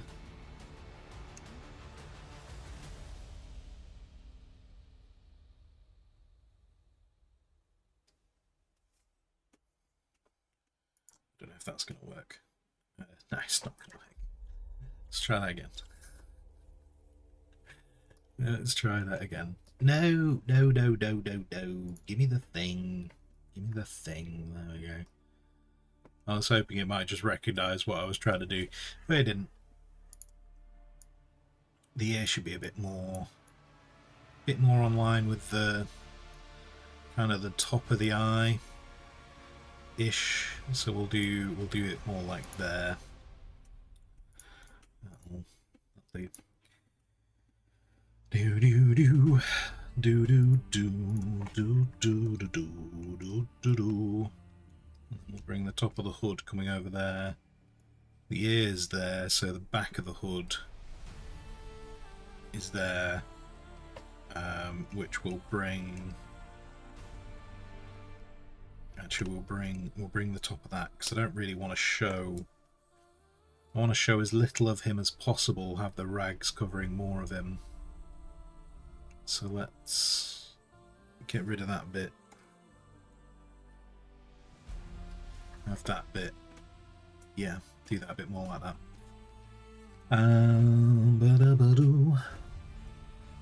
What time are we on? It's 11. Oh, my neck. Okay, this morning's going quick. Right. Not sure. I might stream. I might stream until 1 o'clock today. I think that's probably when I'll stream to today, 1 o'clock. And then this afternoon, I'm not sure exactly what I'm going to do with this afternoon. Like I can either try and get ahead a bit on some of my work for the freelancy bits, or I can try and get some bits done for Kofi. And I'm still very conscious that Kofi. I need more value on Kofi.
Right, sorry, what was that? Sorry, I just had to think. Funny enough, I mentioned work and I got a text message about work.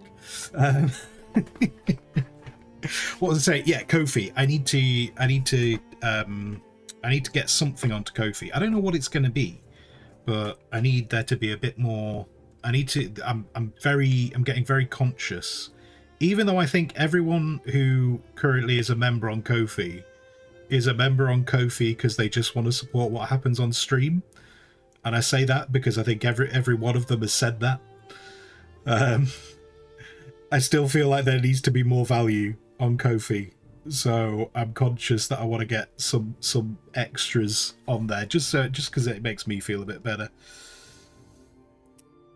So yeah, I need to fit something on there. I need to get the library up. That's the big. I think the problem I've got right now with the library is the library is so big that figuring out exactly how to organize it all on there is almost kind of like turning off my brain. I think what I just need to do is put it on there and then figure it out afterwards.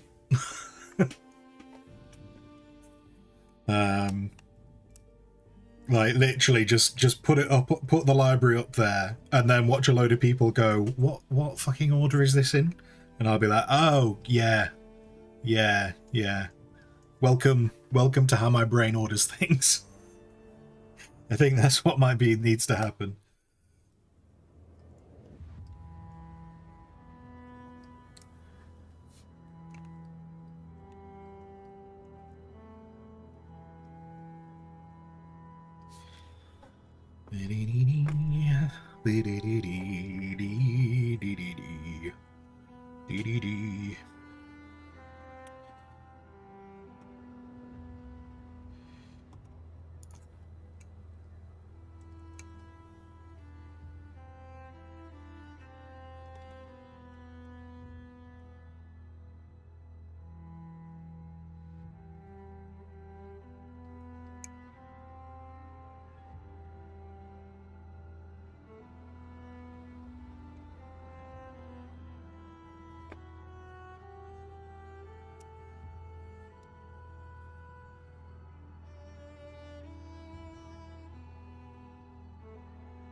Welcome back, Yana.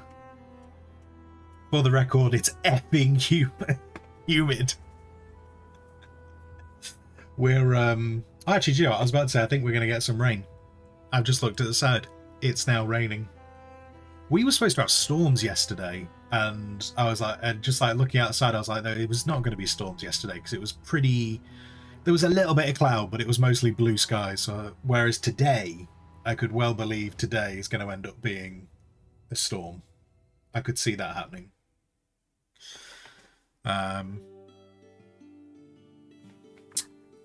Anywho, but yeah, humidity is really weird. It's not been. It's crazy how much of a difference humidity makes to how you feel. Because like actual temperature wise, it's been kind of cooler the last few days, but like the humidity's been up, been higher than normal, so it's been feeling very bleh around here.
Okay, we put it off for long enough.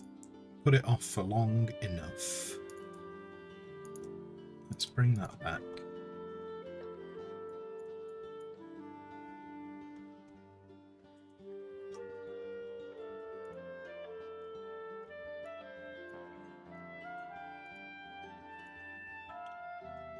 No, thank you.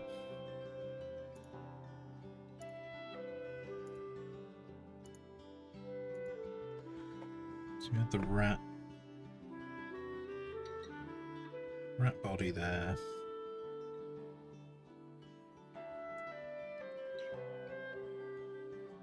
Rat body there. And brought a shoulder up here. So that means we're putting a shoulder roughly there. Based on that.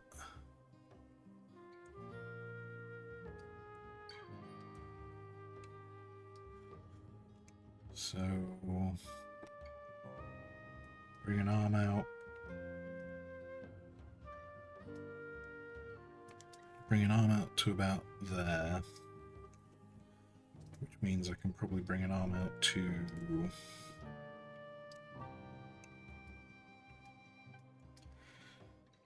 wrist can probably come out to about there.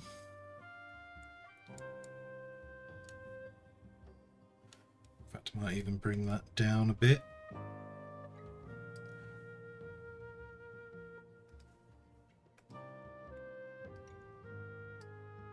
Bring that more like that.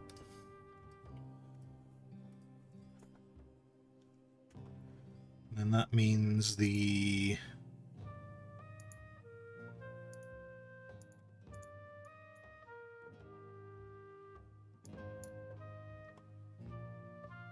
yeah, we can make that rifle longer. That rifle, because if we're saying the hand's going to be, we're just not going to do this at all. We're not doing this at all. There we go. Thank you. So if we bring the wrist out to there, then we can say, yeah, his hands.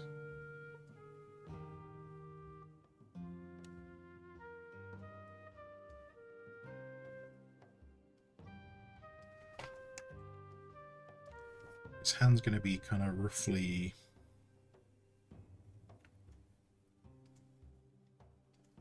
like that.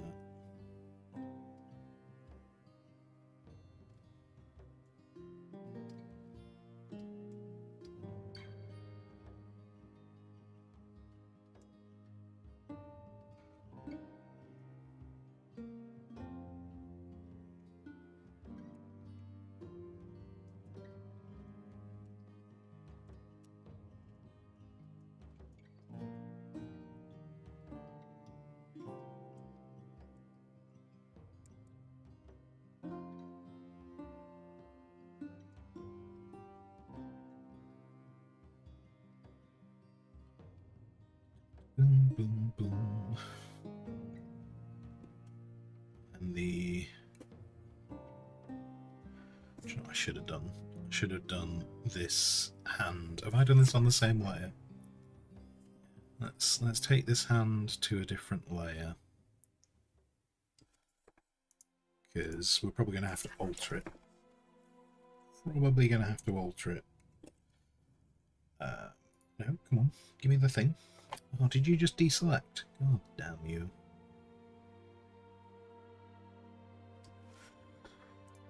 There we go. Cut to a new layer, please. Not sure if I'm happy with that. Yeah, I'm not happy with that. Let's bring that back. So we'd kind of have the hand more, have the hand flatter.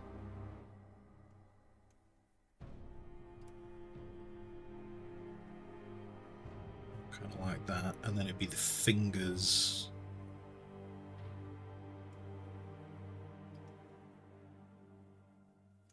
fingers, but then the fingers are pretty much... Fingers are a bit of a weird angle because they're not all kind of the same space. So it'd be more like that. And then, okay, so, but what the main reason why I want to know roughly where the hand's going to be is because then I can kind of say the barrel...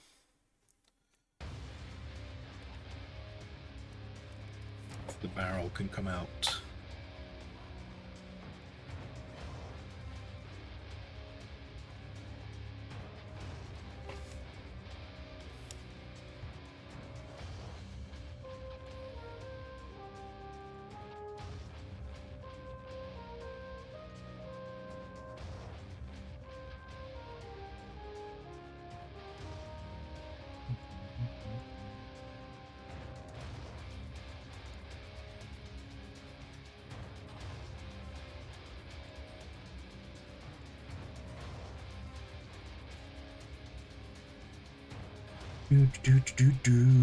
Do. Now the question is, the ultimate question is, how do I fit this guy into my Rat Kings? This guy's going to have to fit into the Rat Kings in some way, shape, or form.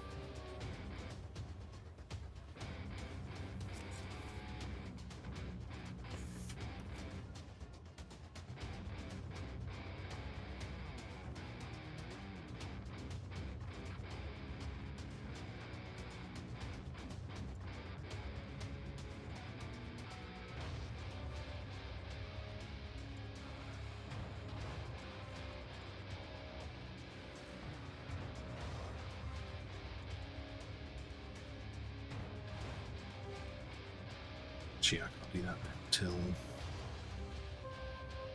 Boom, boom, boom, boom.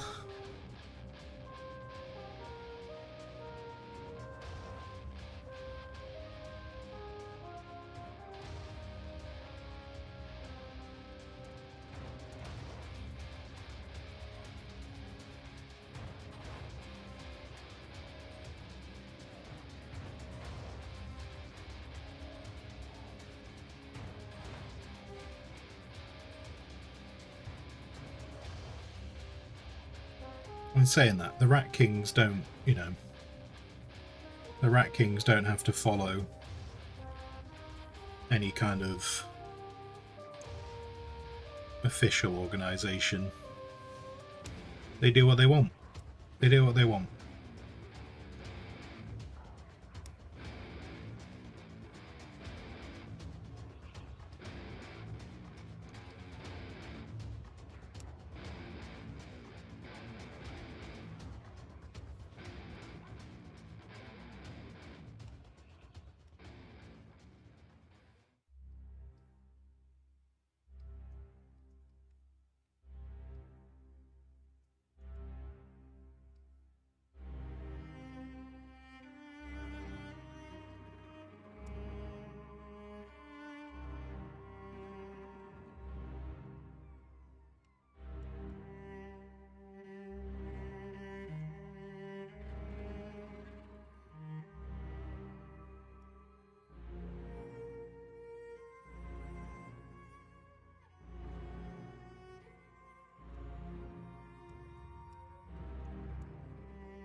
I'd like to get some. I'd like to get some kind of warp stone showing on this guy.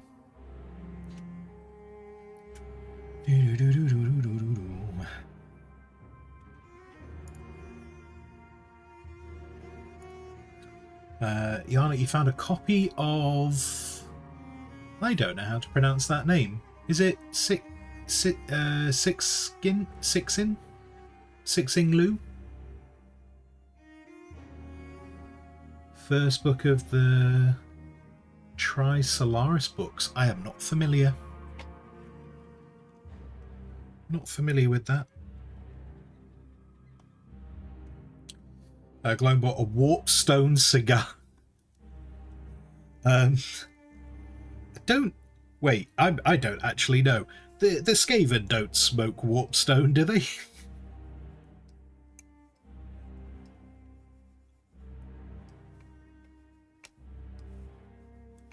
It feels like something they might do. I don't think I've read anywhere that they smoke warpstone.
Do do do do do do do do.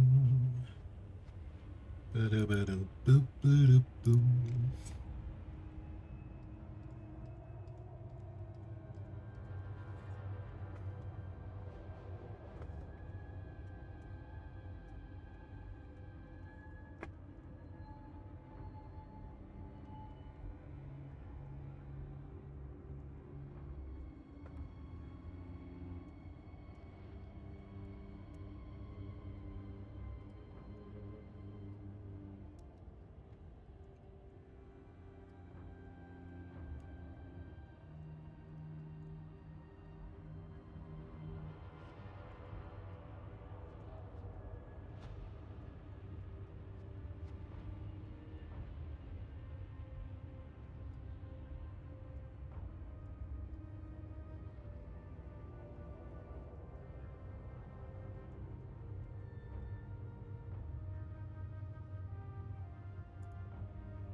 Straight, isn't it?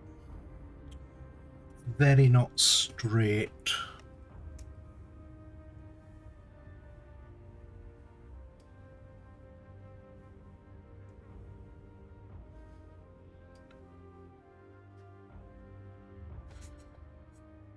See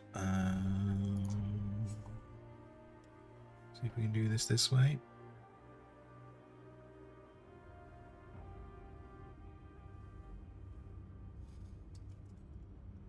Grab that.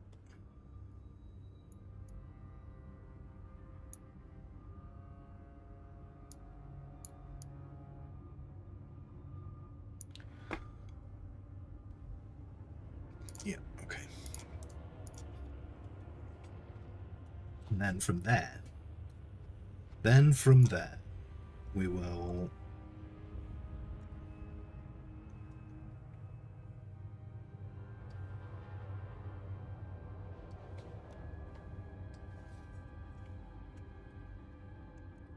boop boop boop boop boop. If I do that, I'm gonna like that, and then have those two matching up like that, and that means I know that needs to come down to there, which then means, where is that bit? Where is that bit? Okay. If I grab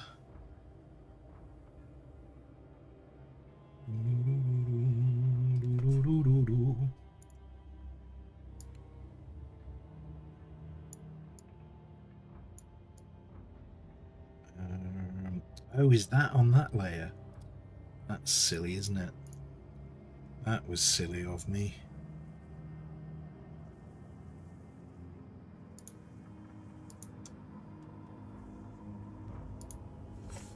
Let's get rid of that bit.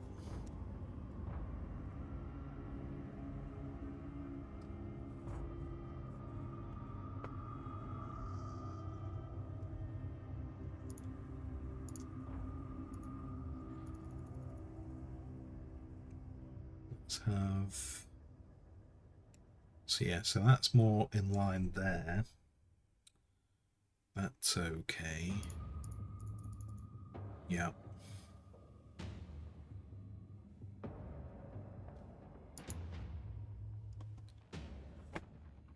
To which...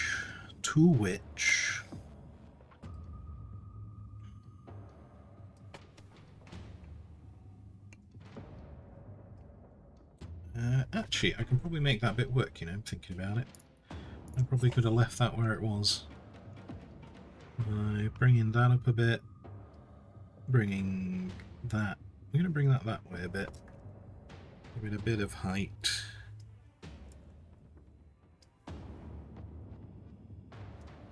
And that can go behind his chin, which would have come somewhere down here.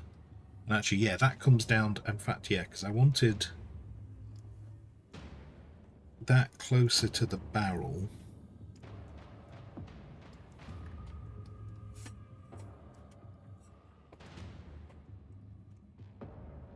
Because I'm going to make this... Essentially, I'm going to make this into like some kind of like a weird...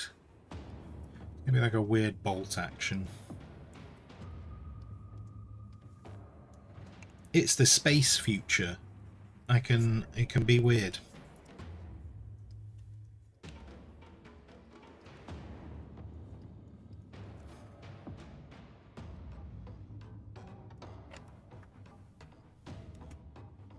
Yeah, because that would go behind his chin, so we wouldn't see that bit.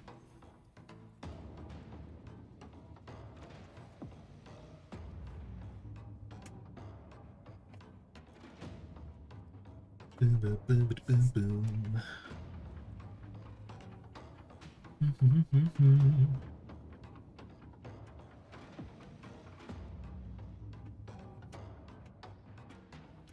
Hello, Ambro. How you doing? How's it going?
Do you know what, this has come together better than I thought it would. Not necessarily exactly how I needed it to, but it's definitely come together better than I thought it would.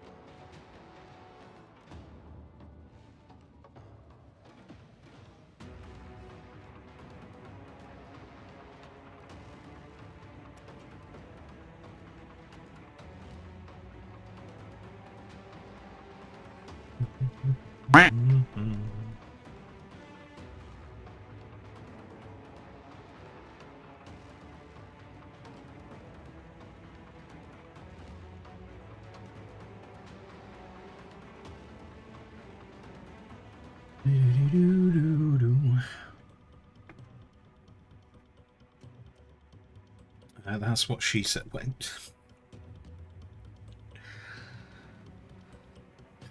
Yes.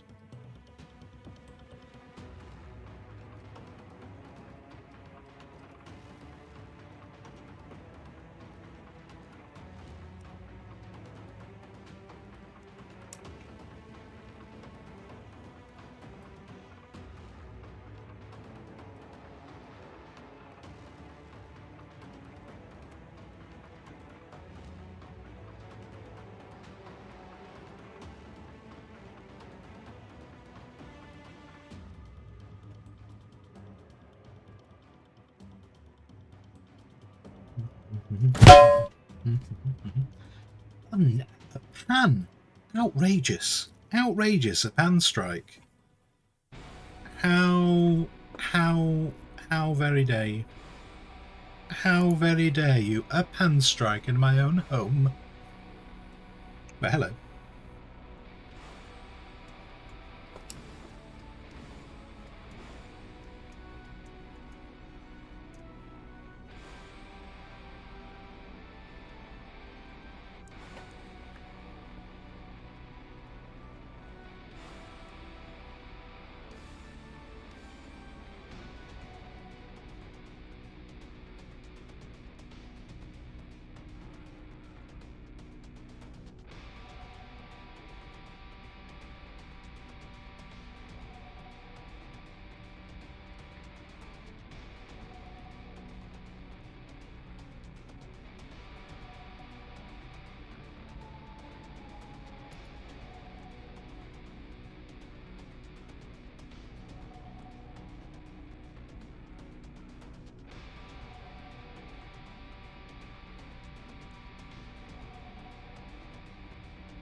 How you doing, Tango? How's it going? Are you filled with joy and happiness upon this day of days?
Have you seen there's a new Anno coming out? The Roman one, yes. Yes, I have. When the trailer came out, I can't remember when the trailer came out now. It was a bit ago, wasn't it? But yeah, I saw the trailer. I am interested to see what they do with it. And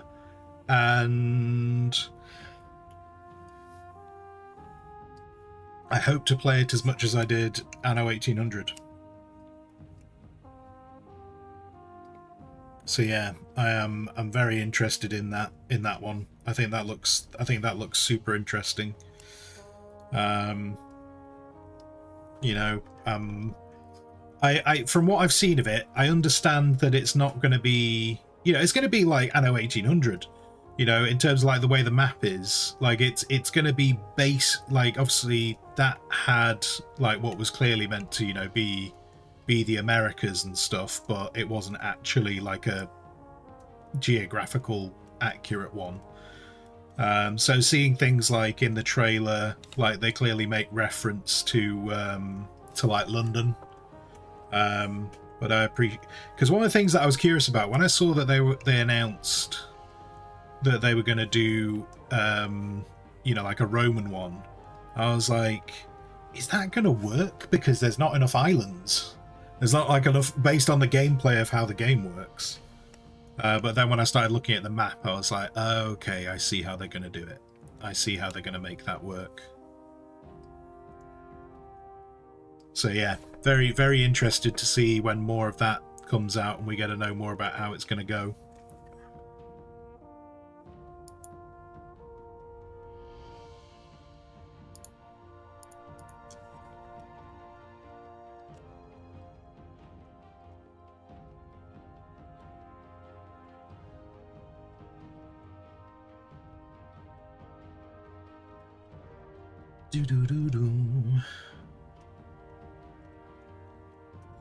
Not sure if you want to dig into it because you've got Ashes of Creation. I've not looked at the words and sentences. I've not looked too closely at Ashes of Creation. I know it's happening, but the only reason I know it's happening is because like Thor from Pirate Software has been talking about it. So yeah, beyond that, I've not really looked too close at Ashes of Creation. I kind of feel like I don't know if I could really, I don't know how much I could dedicate myself to like an MMO nowadays.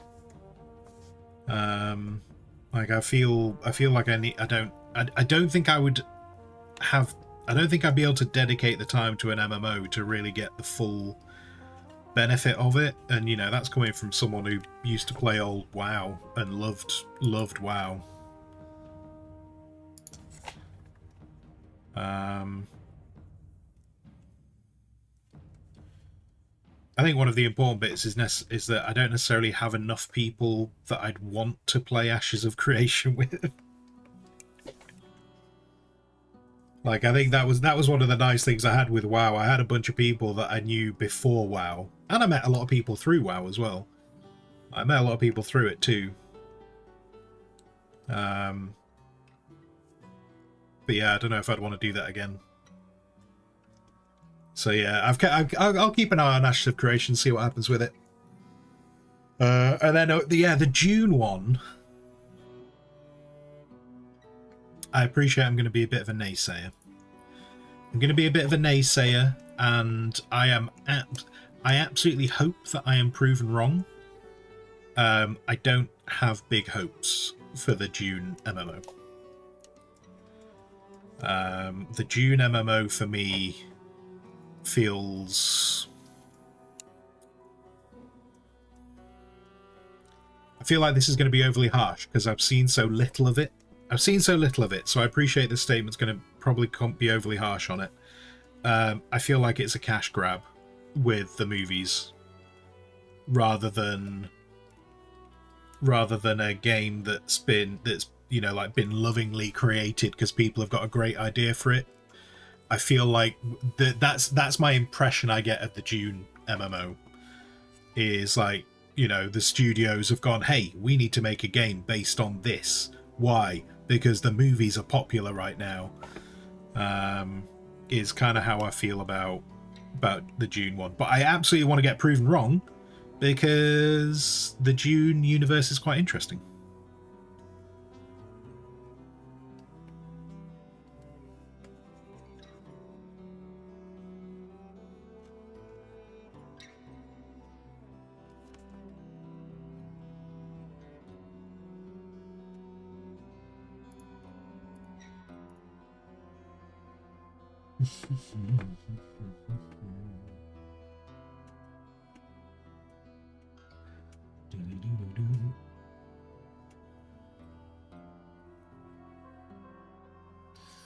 Amber, are you looking forward to the Wokung game coming out next week? Oh God, I've not even heard of that game, Ambro. Do I remember the server I played on? What for Warcraft? Pretty sure I was on Deathwing. Pretty sure I was on Deathwing if my mind has not entirely failed me.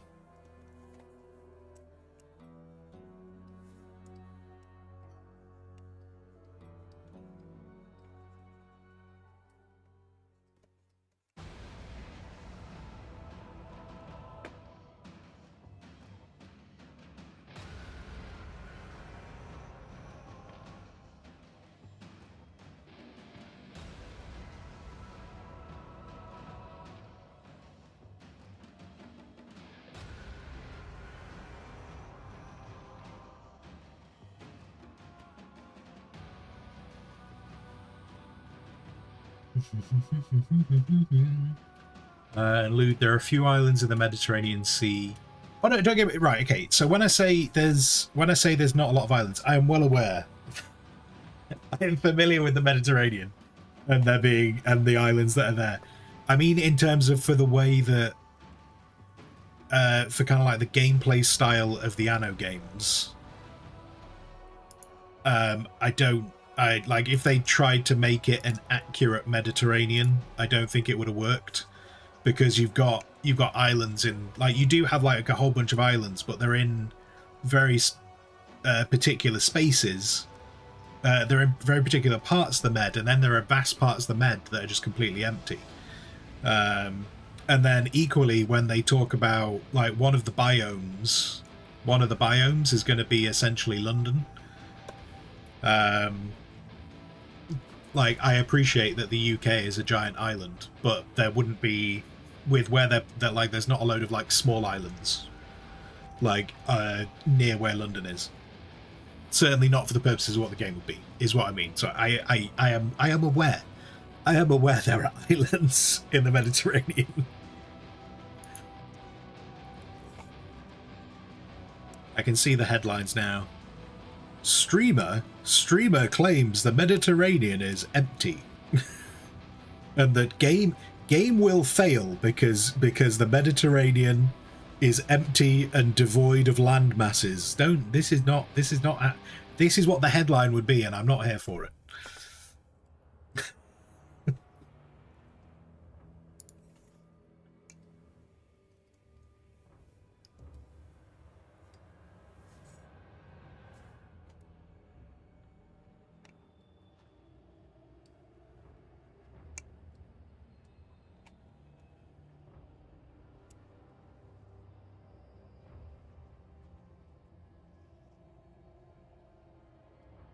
Yeah, so the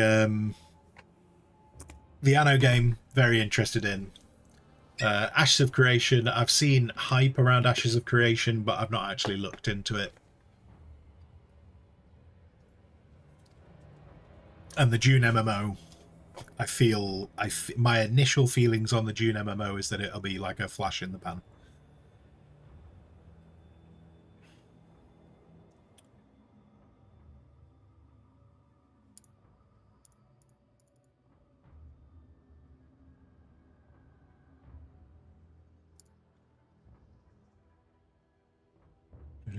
I've lost his ear.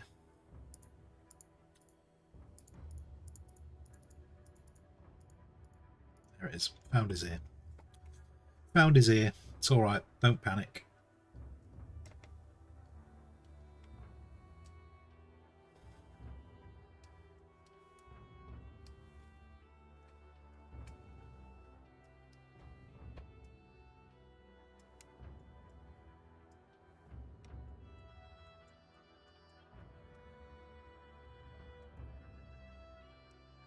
Yeah, and in coming back to that thing of what server was I on for WoW, I would be amazed if my characters still existed.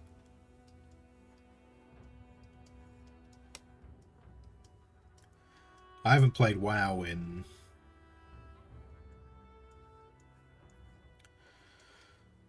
15 years.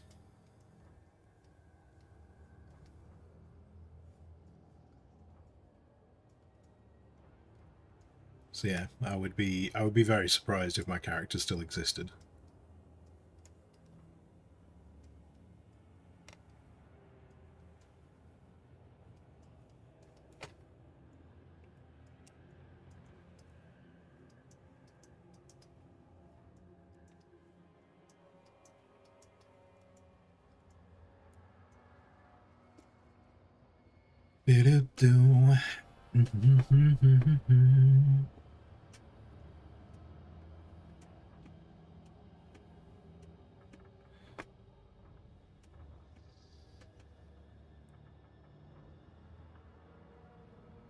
For sure, you guess it'll be Anno 1800 with different maps, which is totally fine.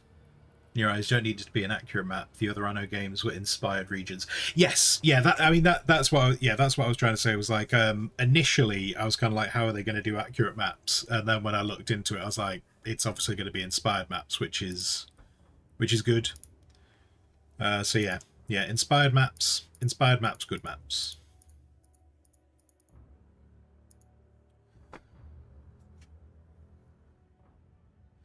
Ambro, as a British man, bearded, does the Loch Ness monster exist? I mean, I feel like it would be more appropriate to ask a Scottish person.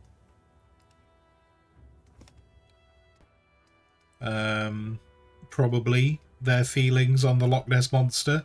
I don't think me as a British man get to really make much of a claim on the Loch Ness monster. But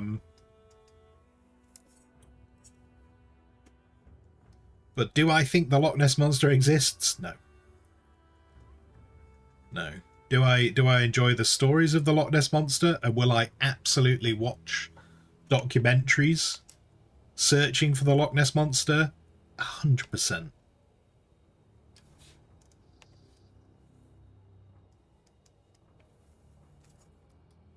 In one of my stories, the Loch Ness monster is very real in one of my stories, and the Loch Ness monster is and I was trying to figure out a way to kind of like explain why there was like only ever one Loch Ness monster and how could it exist for so long. And that was actually where I developed the thing. We've actually talked about it for this world. I've kind of brought it into this world, though it's from a different thing. Where I decided that the Loch Ness monster was a druid, and it was a druid that had shapeshifted into a water creature. And if I remember correctly, they were guarding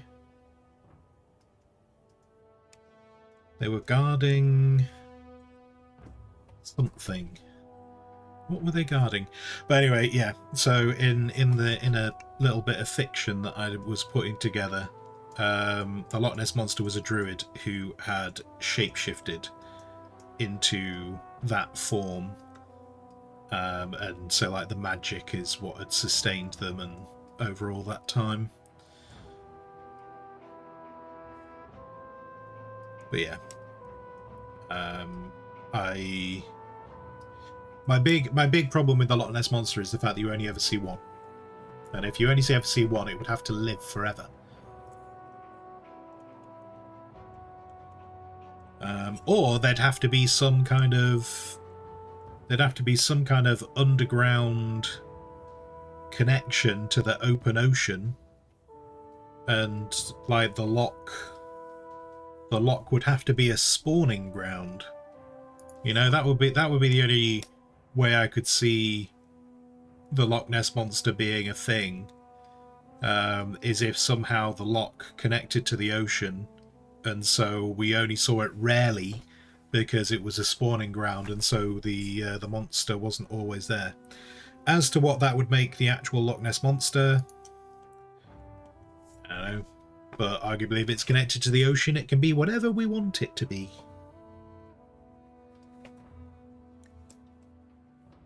You know, there's the ocean. The ocean is a concerning place. How little we know about it. And while, yeah, I don't think it's. I'm trying to think. So, like the Loch Ness is. It's kind of so that there's a fault. There's a fault where the loch is, because actually the north part of Scotland is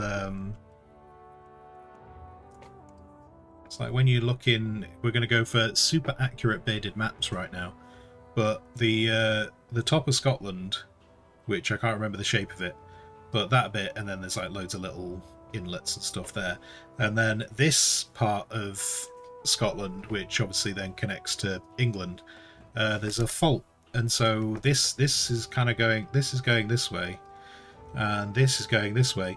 It's a very inactive fault. It's a very inactive fault, but it is. At one point, they were completely sliding past each other. I can't remember if they still are, but if I remember correctly, the lock is about there or something.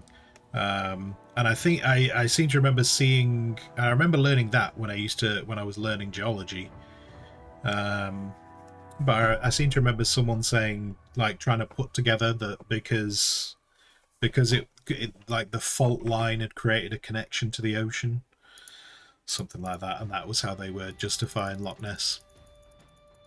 I didn't really buy it though. So yeah, there's my as a British man with no real claim to Loch Ness. I don't think it exists. Have you seen the stuff? Have you seen the stuff about the suggestion that a lot of sea monsters are actually whale dicks? I don't know how you may or may not want to Google that, but there is a theory that a lot of monster sightings are actually whale penises. Use that information however you wish.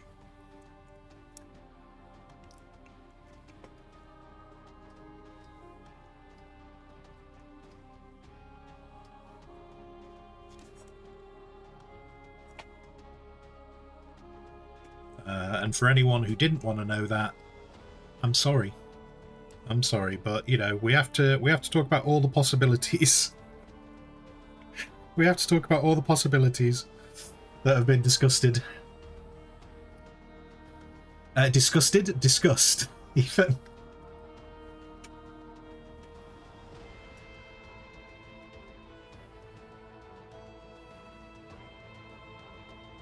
And then, sorry, yeah, Lude, you were saying, if the main map or big region map isn't Rome, you'd be mad. I'm sure they'll have to do something. Like, so like in Anno 1800, you did have a couple of occasions where there was some big land masses, didn't you? So like you had like corners of the map that were big land masses. So I'm sure they could do like Rome in that kind of way. I'm sure you will get some form of Rome.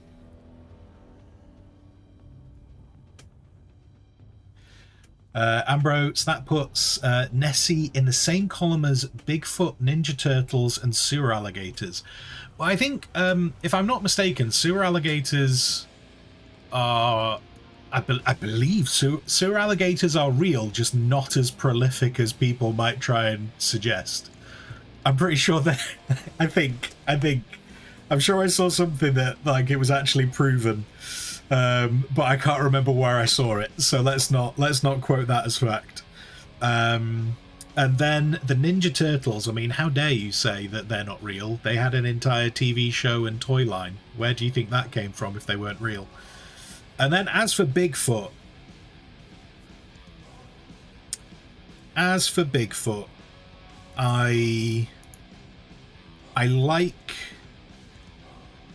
I like the idea of Bigfoot being real. I think it's a fun, like, oh, what's it called? It's not called cryptology, is it? Is it cryptozoology? Like cryptids. Like I like stories about cryptids because you know it all fits. It all fits in a good like story time type thing. But yeah, Bigfoot.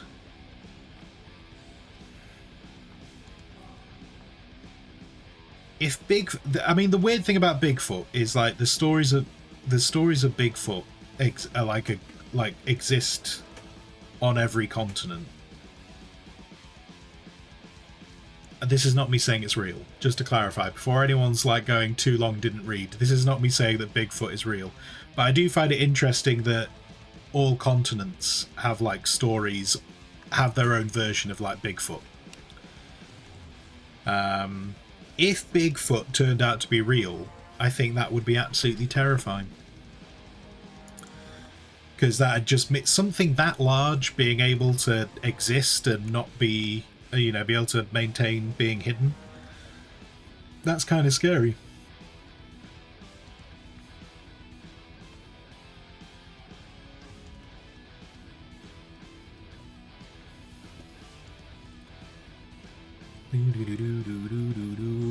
Especially if you found out that was why so many people went missing in the woods.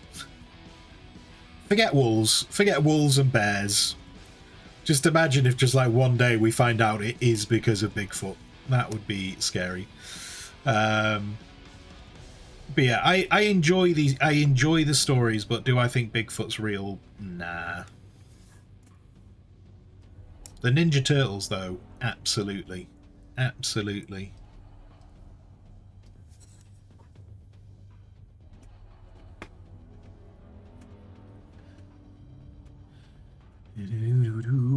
Cryptozoology. Yeah, cryptozoology. Yeah. I for a moment my brain just couldn't remember it.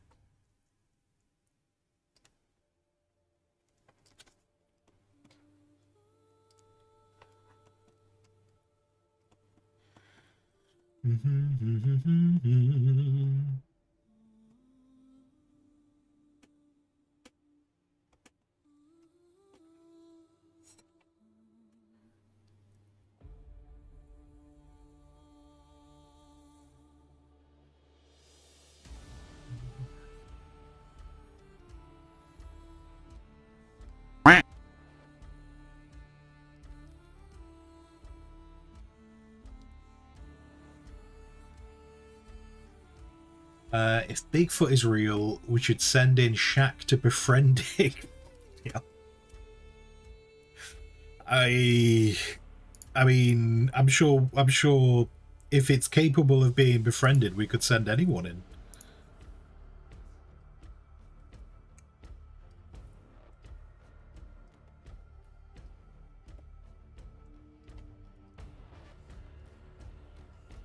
Oh my god, what layer have I put this stuff on? What layer are you on?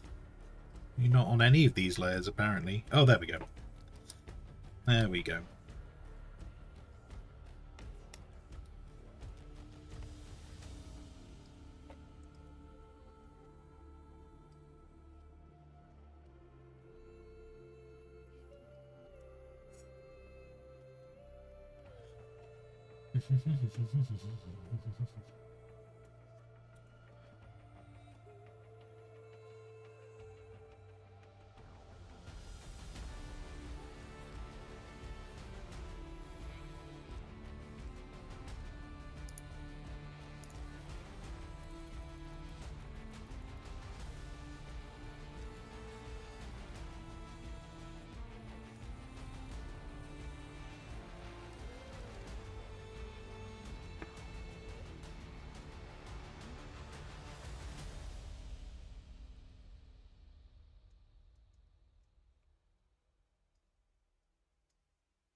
I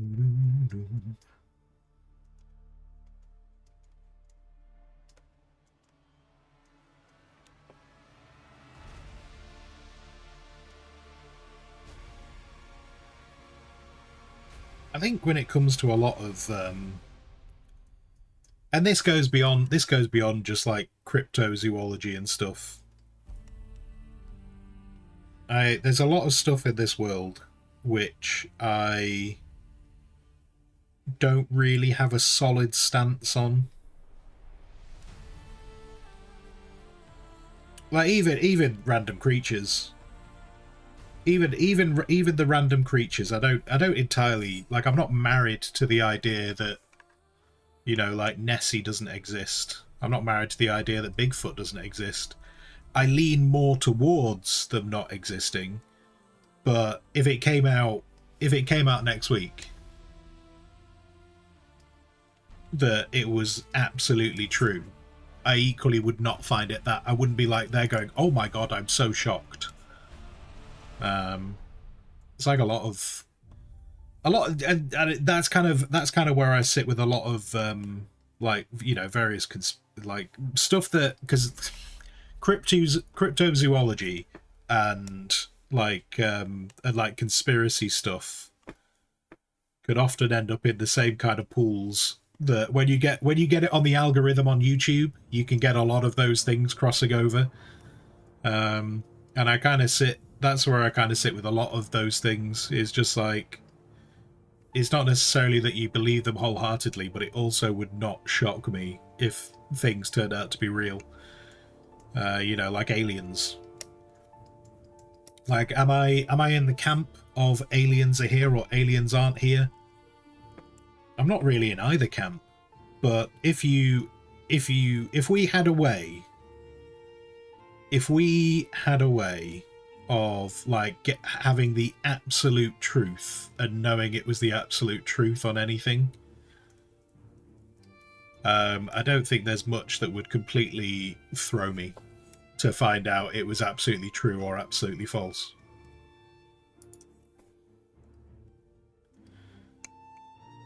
So yeah, if someone but I think the thing with Nessie, I would say I'm probably more sure that Nessie doesn't exist than does exist, compared to, say, like Bigfoot. Is that, so like with Bigfoot has a big area to not be seen in, like to hide in. Whereas Nessie, I am more on board with the idea that Nessie doesn't exist, because there's just not a lot of, there's not, like, as I was saying before, like there's one. You only ever see one, which then means how does that work in terms of it not just dying out?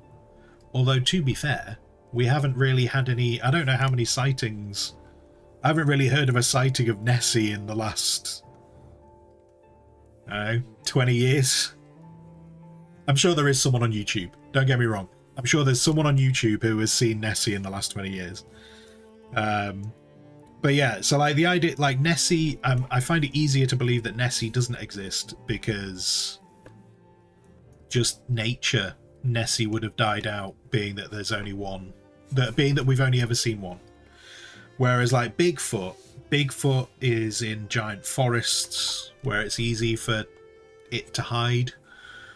So from my perspective, I could believe Bigfoot being real over Nessie, certainly. Again, I'm coming back to this again. Is this the content everyone wanted today? Me just drawing Skaven? Is this what we all came here for? Me just drawing a space Skaven and talking about whether creatures exist or not? We can do this more often. At one point, I had a plan. I had a plan at one point where I was going to do like Thursdays were going to be Theory Thursdays. And there was a potential idea that Thursdays could either be me talking about Warhammer 40k lore or talking about fun conspiracies that I think are fun to talk about. We've kind of ended up doing that today. Let me know. Let me know how much you've enjoyed this. And we might do it again. And then, so yeah, so like, obviously, yeah, so we've had, we were saying kind of like, so that's kind of where I sit with Nessie. I think it's easier for Nessie to not exist than it is for Nessie to exist, because Nessie existing raises questions of how it survived this long. So that's kind of where I sit on the Nessie thing.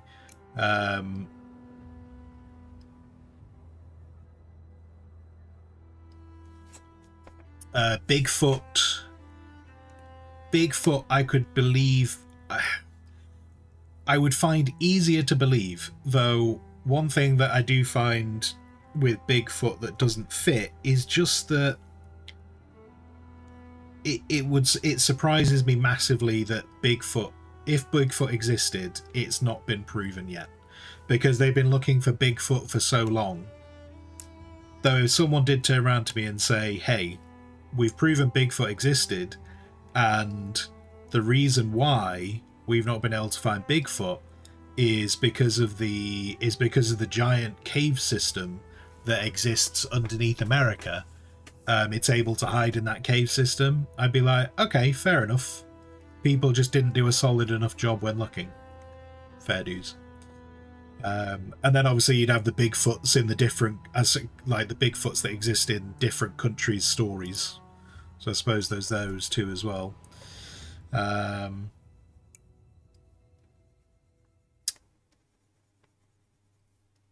Then what other kind of, like, there's also, what other things we've got, like Mothman. I don't really think I'm not on board with Mothman. I'm not on board with Mothman, and it's for the same situation as Nessie, and that is that there's only ever been one Mothman seen, and it's in a very specific area, and it flies. By the fact that Mothman flies, I feel like the sightings of Mothman should be a lot higher, and they're not. And so that's kind of where I stand with Mothman. As for skinwalkers, I mean, the idea of skinwalkers is terrifying. Absolutely terrifying, the idea of skinwalkers. I mean, amazingly, skinwalkers would 100% prove that druids, Warcraft druids can exist.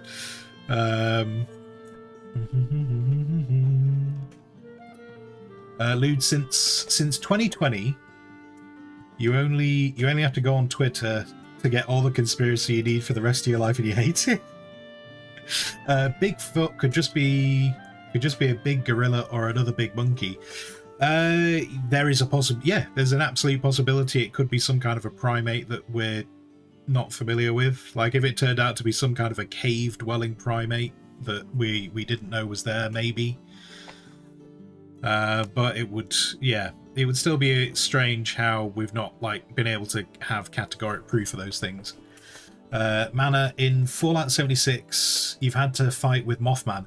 I mean, I'm going to say this, and I mean this in the greatest way possible. I don't think we can use Fallout 76 as evidence that Mothman exists, because I think Fallout 76 is definitely a computer game. However, if you're unaware, the Mothman in Fallout 76 is actually based on the real world, the real world crypto of the Mothman. I'm just having a bit of a joke. I'm having a bit of a joke with you. But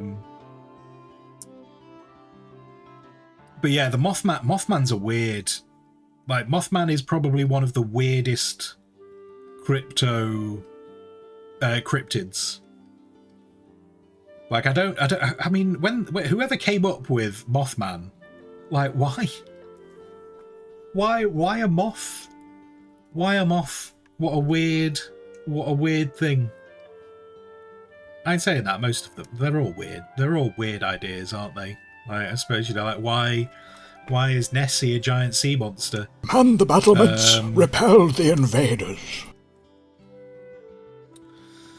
But yeah.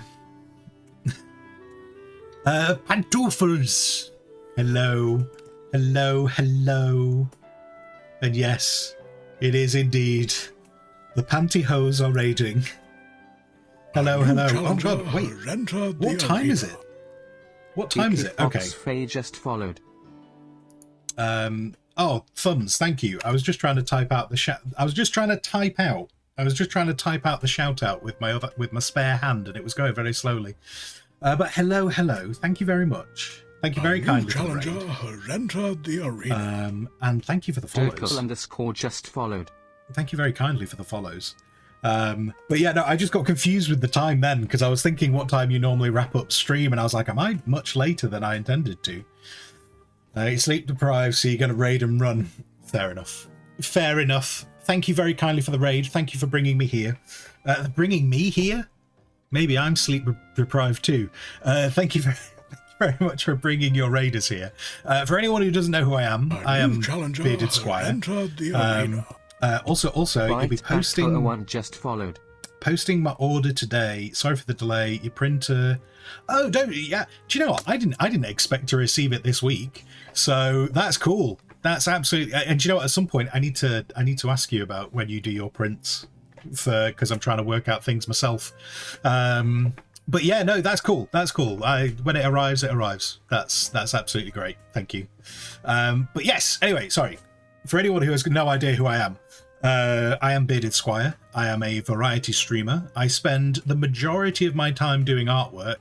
A bit of a random artwork today. We started talking about Warhammer 40k and Skaven not really being in Warhammer 40k.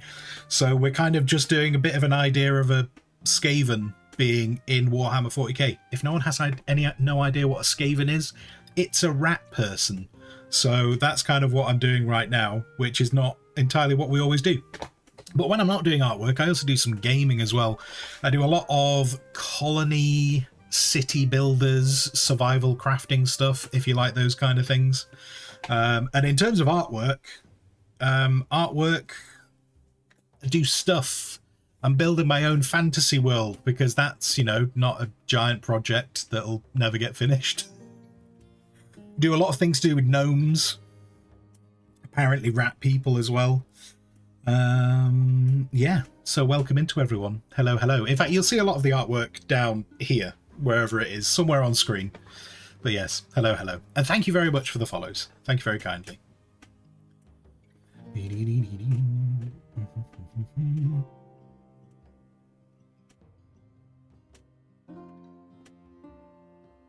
We established earlier today, he's not cool, he's a budgeting... Right, fine, thanks. Thanks. Look, budgeting is important. Budgeting, like, no, right, we're not going down the budgeting route, because I appreciate not everyone cares about budgeting. I made a throwaway comment earlier on that I was having fun with budgeting, because it makes my brain feel better about my life. And I've just been mocked thoroughly for enjoying doing budgets. So, thanks. Ah, dearie me. But yes, anyway, so what we were talking about just as the raid came in, we were having a, I don't know how deep this conversation is going to go, but we were having a conversation about cryptids. I was asked if I believe in the Loch Ness Monster. I've explained that I don't think the Loch Ness Monster exists, though if it turned out that it did, that would be kind of cool. But I think there are problems beyond not just how often it's been cited, but I think there's problems with how does it exist in the loch. We've only ever seen one, so how has it maintained not dying out? So we talked a little bit about that, and then we moved on to other cryptids, and we've discussed Bigfoot, and my view on Bigfoot is that Bigfoot is a more achievable cryptid to exist. I don't necessarily think that that it does exist, but I think it has more possibility than Loch Ness because it has a much bigger area to hide in. Though I do find it slightly strange that we don't have any like really hard evidence for Bigfoot to exist. But I also like the fact that the story of Bigfoot with different names exists on many continents, and that I feel almost adds credence to the possibility that it could exist. But ultimately, I don't think it does. The cryptid I probably believe least in is Mothman. I just don't hold with Mothman, and I don't necessarily understand how Mothman is, like, why someone came up with Mothman. I don't really get it. It's a bit of a weird cryptid, and it's just, yeah, that one's a bit of a weird one, and falls a little bit into kind of the kind of the Loch Ness monster one of, if it existed for so long, would it not have died out by now? Because we've only ever seen one. And we were just getting into talking about skinwalkers, and that's just about where the raid was coming in. So there you go. You're all kind of caught up on the different things we were talking about.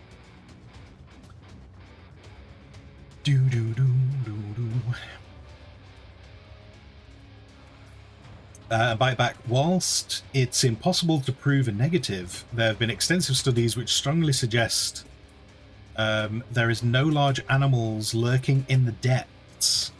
Wait, when we say the depth, are we specifically talking about Loch Ness? I realise that's probably what you were talking about, being that that's what I was talking about. But just to make sure, that's what we were at. And sorry, yeah, Mana, pretty sure Bigfoot is just a random hiker that went odd on the trails. A solid chance that, like, Bigfoot tales could just be someone who has decided to live in the wild and is just a bit of a crazy person. And then obviously, we talked about the idea of potentially Bigfoot being maybe some form of undiscovered primate that maybe lives in the like there are very extensive cave systems all over the place, and maybe it's in a cave somewhere. Maybe that's how it is. So yeah, I out of all of them, I feel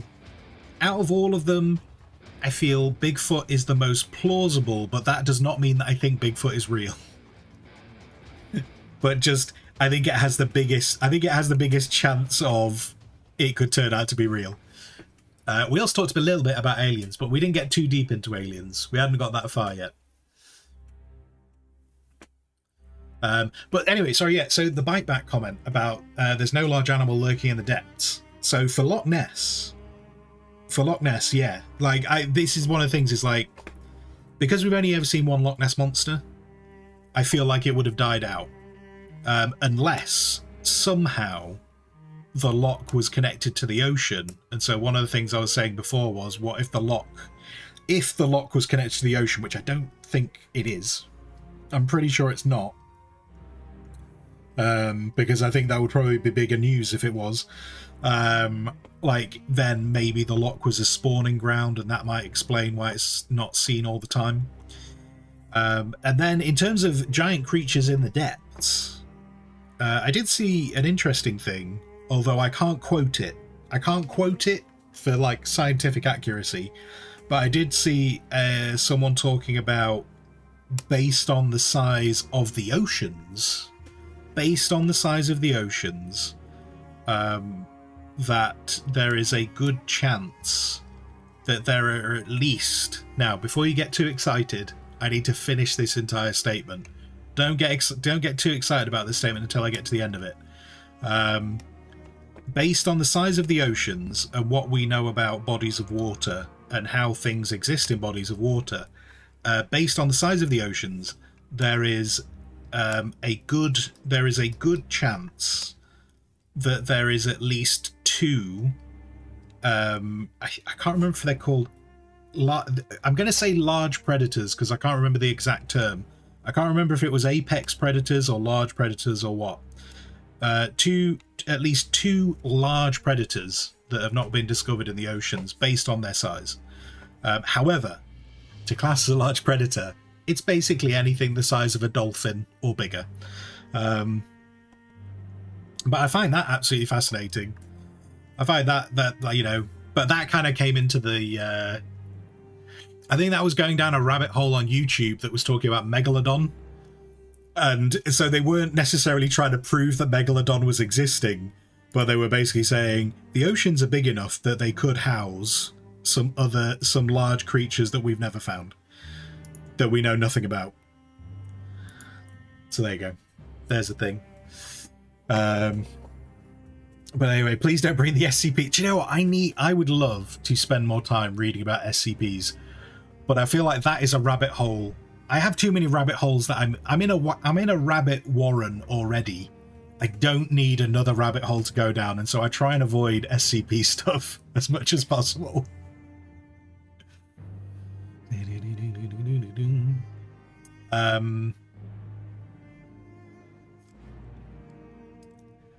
Yeah, what was the so skinwalkers, just as we were kind of in the realm of the raid happening. So skinwalkers, I think, is an interesting thing. I don't think skinwalkers are necessarily exactly what people say they are. Like, what I do find interesting about skinwalkers is like the description of skinwalkers, I think is really, I used to think was really interesting. And then I saw a picture of, I want to say it was a Mexican fox. And seeing a Mexican fox, in fact, can I find a picture?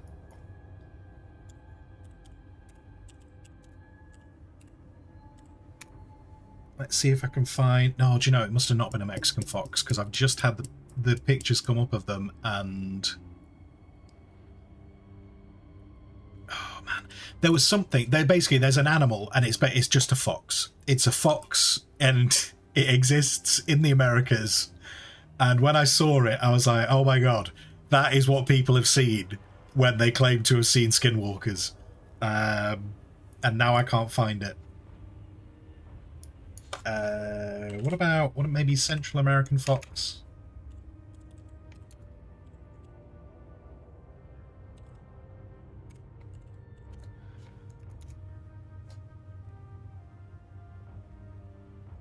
Can't find. Do you know what? I can't find the picture. But there was basically a picture, and it was like a fox, which I think, you know, like it had lost its fur or something, or it had really short fur or something. But I just remember seeing this thing, and I was like, that's what people see when they see skinwalkers. They just see these foxes that are in a bit of a bad way. And it would also make sense because, like, foxes in the UK, foxes can make noises that are very human-like. Like scarily, like foxes can make sounds that are very human-like.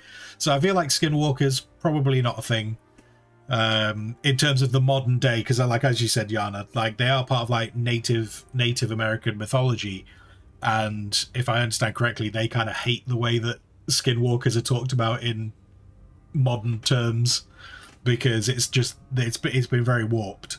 I cannot find the picture that I was looking for though, which is really annoying, because there is a picture and it was like someone basically just had like, it was like taken at like a gas station or something, and it wasn't someone claiming a skinwalker. They were literally like, oh, it's just one of these foxes, and it was like, it looked just like how people described them. And now I can't find it because, you know, the internet's filled with a lot of images. It's filled with a lot of images, and so I can't find what I was looking for. So yeah, so skinwalkers, I just think they're foxes. I think that's all they are in terms of the modern cryptid type thing. Dan, sorry, what were you saying, Dan? You didn't do the research. The lock is connected to the ocean by a small passage. They theorized it was some kind of ancient worm-like creature. They dredged the lock when someone went missing. Wait, so hang on, is there actually... Wait, Dan likes to troll. For anyone who's not been here before, Dan likes to troll. Is there actually any like peer-reviewed evidence that the lock is connected to the ocean? And then thumbs. It's amazing. It's amazing where you can end up when you start with a whale penis. I mean, so yeah. So for anyone who wasn't here before, there's also a theory that that when people see creatures like the Loch Ness monster, what they're actually just seeing is whale penises. So yeah, do with that information what you will. But that's a thing. That's a possibility of what you're seeing when you potentially see Loch Ness monster type creatures. I've been on the internet too long. I've been ruined by so many things, but it's great. It's great for the imagination, not the whale penises, the other bits. But anyway, an SCB. Oh, sorry, Yana. Right. So if you never heard of it, so it's not SCB. It's oh, if I had a brush, my accent. Not so SCP. SCP, which I can't remember what that stands for now, but the SCP is a bunch of stories just written by people, short stories. Anyone can write one, and they get added to the SCP database potentially if they like the stories. But the SCP is a fictional. Someone's going to lose their shit now and go, "It's not fictional, it's real." Is a fictional organization who investigate cryptids and cryptid-like beings. And they start off with things like, they'd be the kind of people who would go and investigate Bigfoot sighting in your town. But it doesn't just stop at things like standard monsters. It's not just like all Bigfoot and Loch Ness monster and krakens and things like that.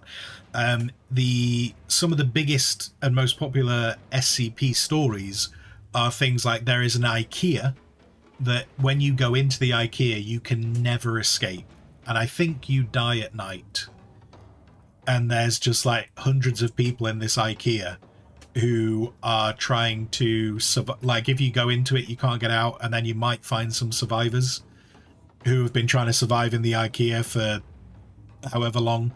There's another SCP story which is about a mirror version of London that's underneath London, and you can access it through the various tunnels that run under London.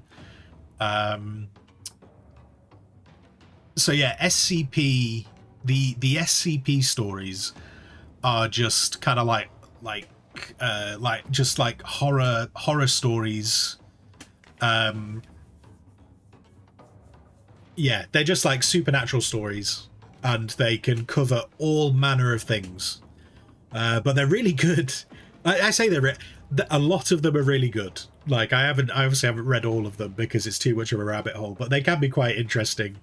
Yeah.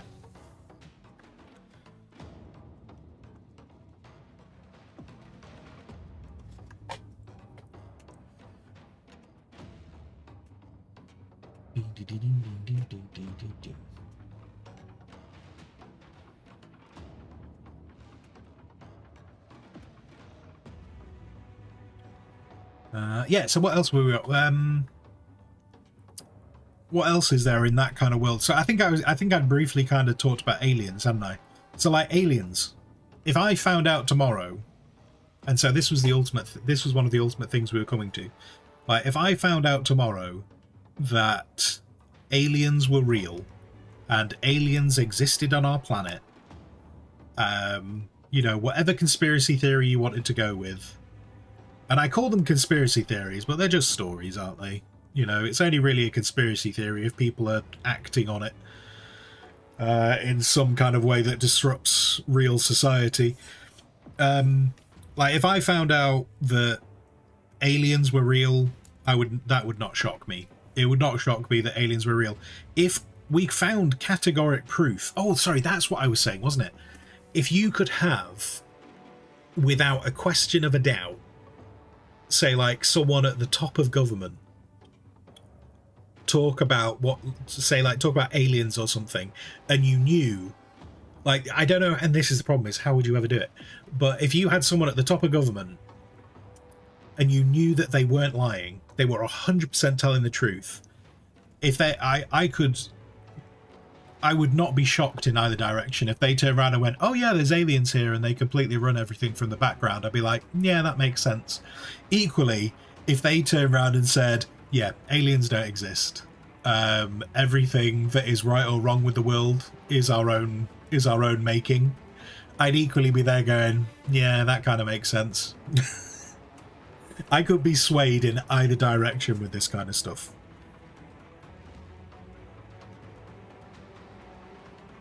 But I do find it all very interesting. So sometimes I will do the terrible thing of every now and then I will just let YouTube autoplay in the background. And that can be a dangerous thing. That can be a very dangerous thing, just to let YouTube autoplay in the background, because then you find that, I think that was effectively how I found out about the whale penises. I think that was how I found out about the whale penises, was letting YouTube autoplay.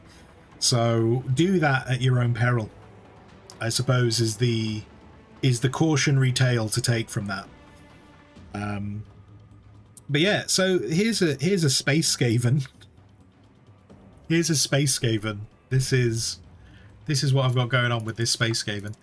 I needed a rat's face, because I'm not happy with the jaw. Their jaws are a lot smaller, aren't they? I should make that jaw smaller.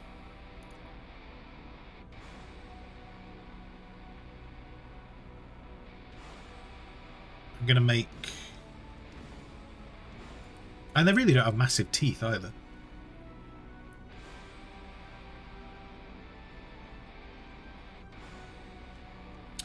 What layer?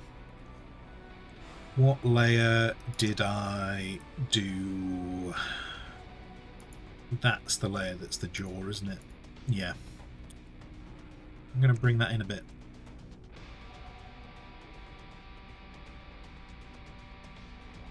I'm going to bring it in...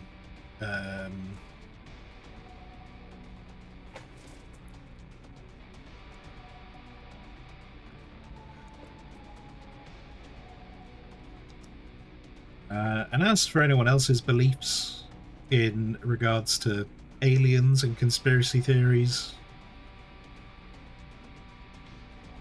as like I was saying before, as long as you're not disrupting society with them when you don't know them for, then I don't really see there a problem.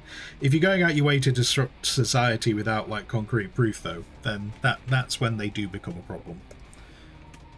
But if you just, if you're just making like YouTube videos about them or something, then have at it.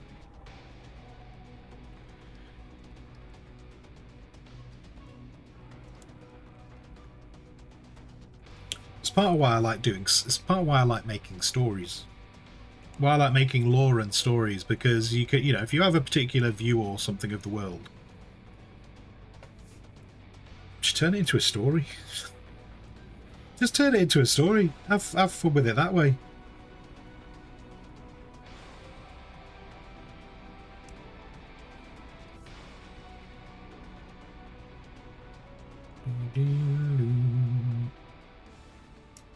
So yes. Any other cryptids? Throw another cryptid at me, and I'll tell you whether I believe it or not.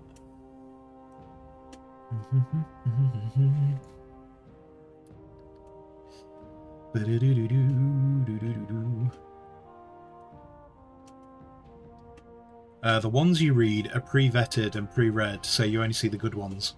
Oh, is that for the SCP stuff? Okay.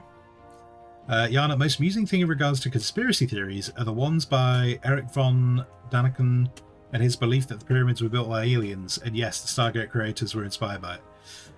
Yeah, do you know what? And that one, in regards to if we want to do did aliens build the pyramids? That sits in the same category for me as all the other stuff.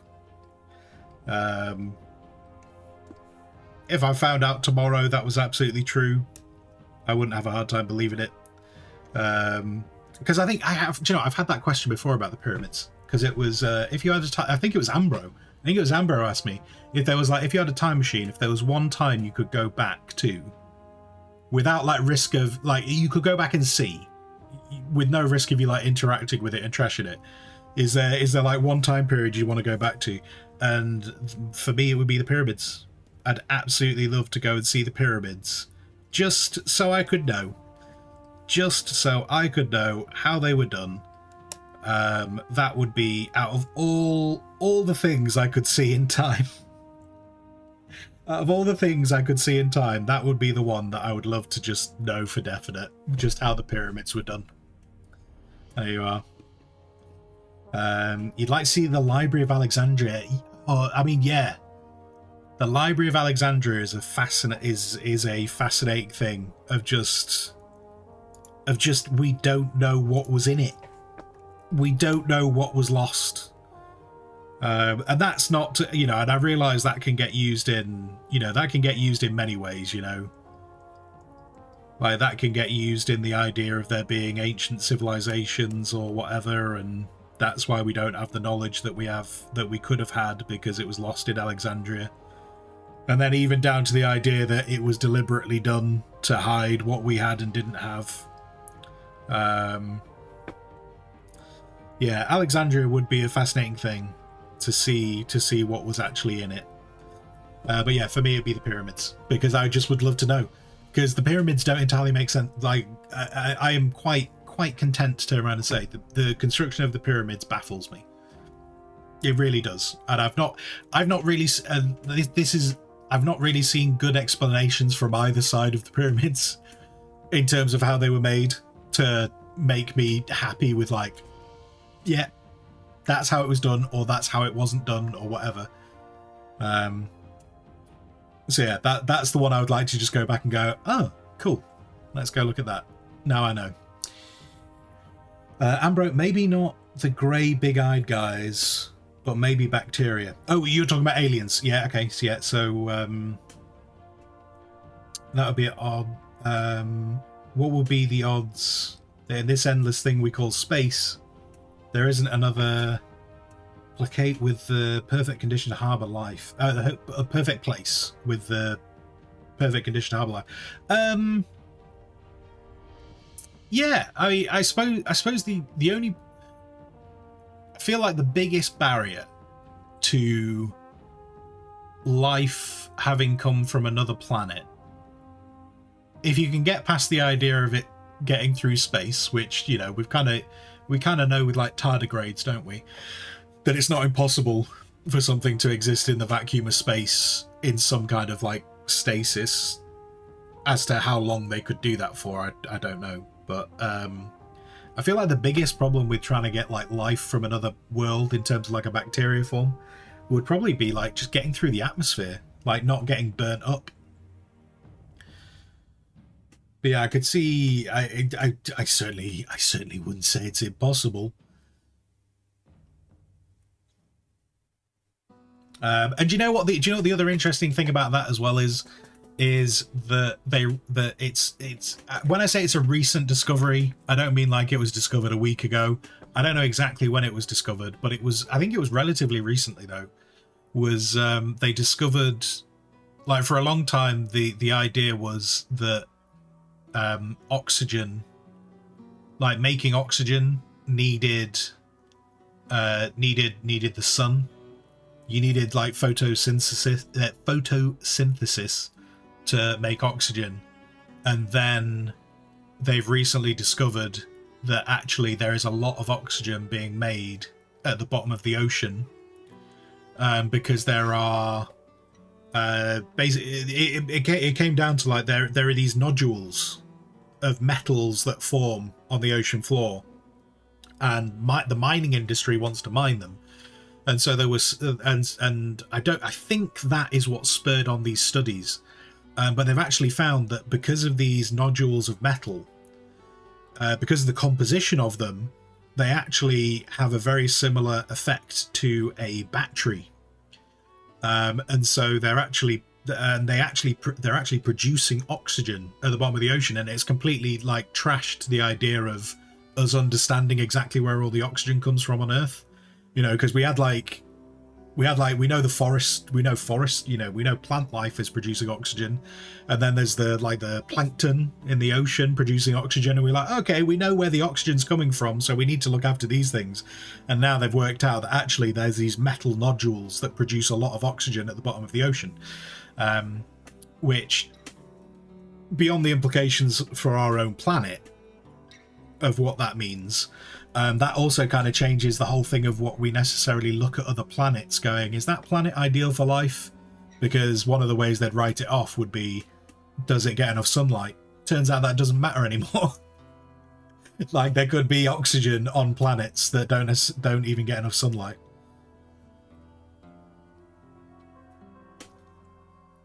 So yeah, in terms of planets being ideal, yeah, there must be some kind of like bacteria level on other worlds. I would find it crazy that we were the only stuff. And then Max, unless we're a simulation, yeah, unless we're already in the Matrix. But then we had to get to the Matrix level, didn't we? We had to get to the Matrix level, which means there's other places that could have done that. Ambro, you'd like to see the Hanging Gardens of Babylon. Seeing like the ancient wonders of the world is definitely up there, isn't it? It's definitely up there. If you're ever in the mood for reading, I'm always in the mood for reading up until the point where I need to start reading. My brain, it's a weird space here. It's a very weird space. Check out the series by Rachel Kane, The Great Library. Hang on, let's chuck that on a...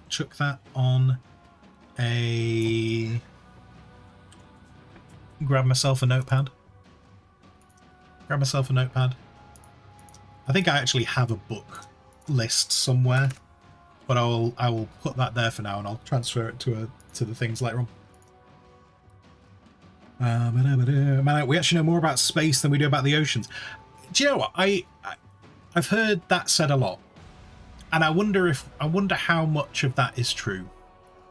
Being that we're always discovering things, the working out what's at the bottom of the ocean is very difficult because of all the pressures and stuff. But it is a thing, isn't it? It is a thing of, can we, with how big space is? Like, we don't know what we don't know. But yeah, I've seen that said a lot. It's like just as like an example of how hard it is to study the ocean.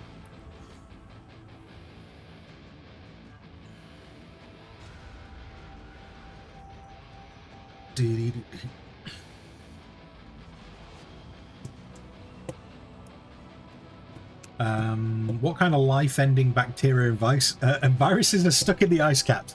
Look. I mean, there's a lot of movies that are made about these kind of things, and I'm on board. I'm on board with all of them, except for oh god, what was that movie called? What was that movie called with Chris Pratt? Tomorrow War. Except for that one. Actually no, the bit I'm not on board with that one was just the fact that the time travel reasoning made no sense. But they had I mean, they just went beyond bacteria under the ice caps, didn't they? They went with just an entire alien species under the ice cap. That bit I thought was kind of cool. Time travel bit was a bit stupid.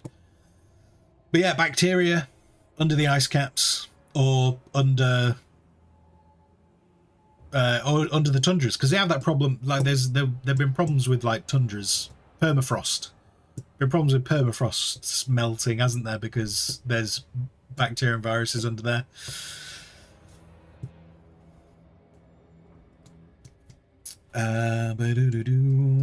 Yana, yes, and the bloody industry wants to destroy them. Is that in regards to the metal nodules? To be fair, Yana, right? They didn't think they did anything. Now they know they do stuff.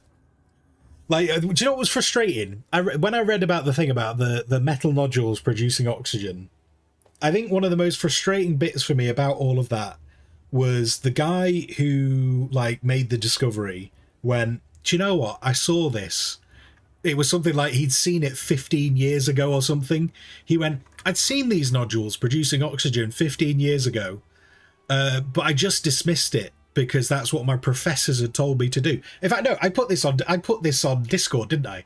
I put this on Discord, and I was kind of like there going, like, it's awesome that they've discovered it. Certainly before the mining starts. Before the mining starts, I'm glad they've discovered it. But it also frustrated the hell out of me that the science guy was like, yeah, I'm off trying to discover new things, but my professors told me I was meant to ignore this stuff, so I did. And then he just came back to it years later.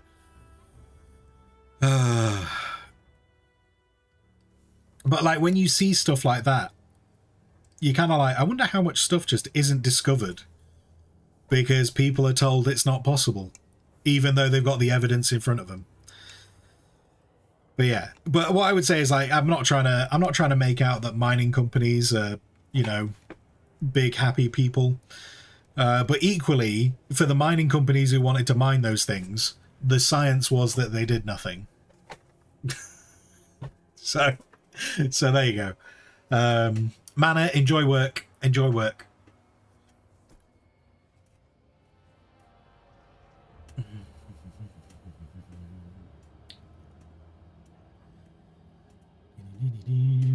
With interaction, back to the time when Bitcoin had no value, you're a simple man. Without interacting, you'd visit the Sistine Chapel and watch Michelangelo paint. Okay. Yeah, just seeing that work being created, that would be a hell of an experience. Although, like, when I was talking about going back in time before, I said you weren't allowed to interact. I would want to talk to Michelangelo. And I'd want to go, why is there a thing in the background that looks suspiciously like a UFO? Why is that there? But again, just so I could get the answer, it's just what I think an angel is. Like, even if it was just that, or whether Michelangelo then turns around and goes, the thing that was inside that UFO looking like thing, that's who told me to paint this. And then I'd be like, oh, okay.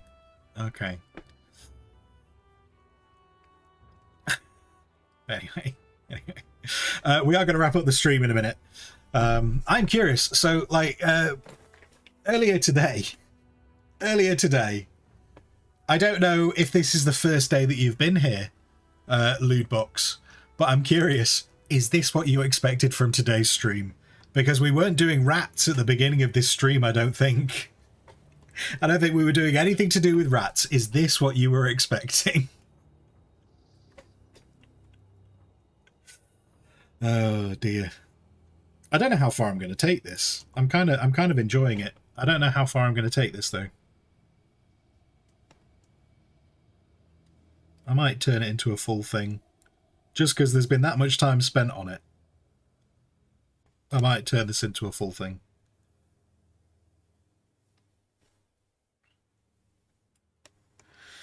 For anyone who wasn't here at the beginning of stream, tomorrow's stream will be a slightly shorter stream.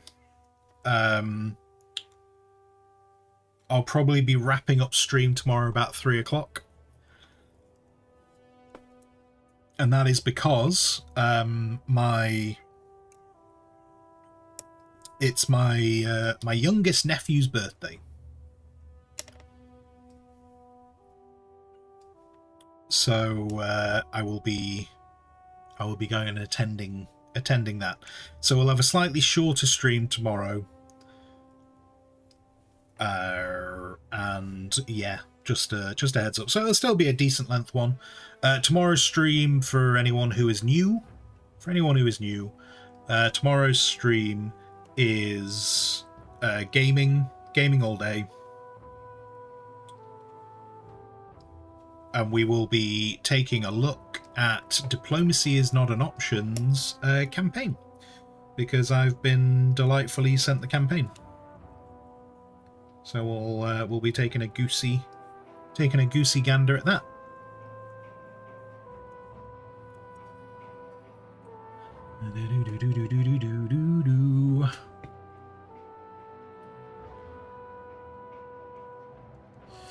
And then, sorry, Yana, you couldn't use the word UFO. He would ask what kind of object that is. He wouldn't know the expression.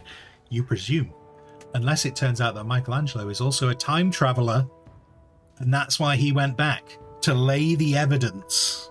To lay the evidence.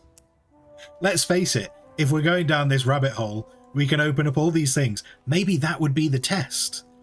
Maybe that would be the test to know whether he is talking the truth. I turn around to him and ask him what a UFO is. I get a double whammy from one question.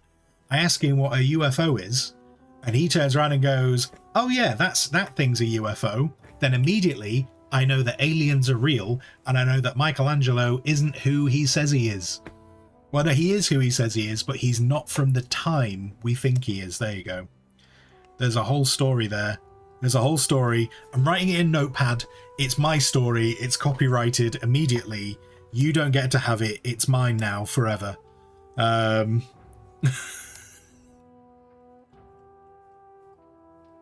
then we just find out. We find out that all these people exist from different times. It's going to be great. It's going to be great.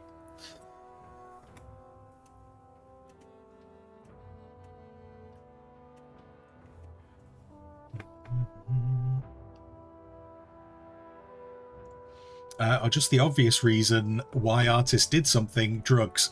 Do you know what? I suspect. I say I suspect. I think it's been suggested before. It's been talked about before. The amount of stuff from history that doesn't necessarily make scientific sense. Let's go with that. Let's say that. Like, I think it's a pretty solid. I think it's a pretty solid idea that drugs of various forms were far more prolific than probably societies, organizations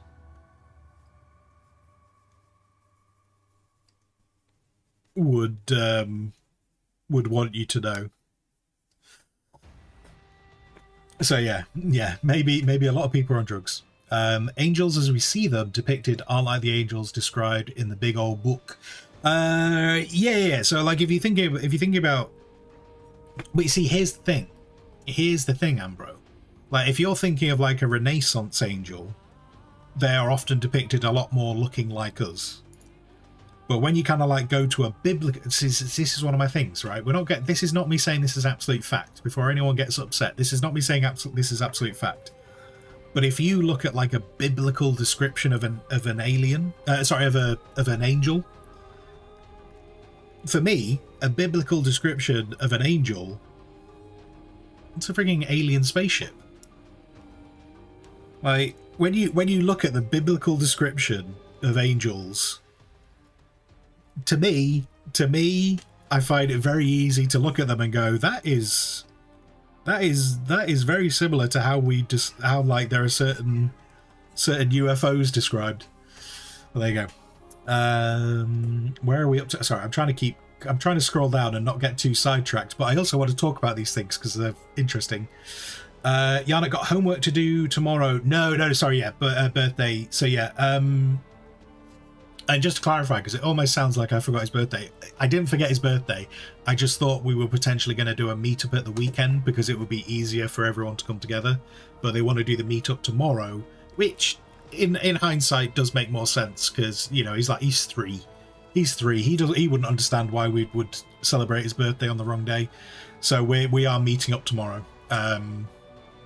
Whereas I thought it might have been on the Saturday that we did it.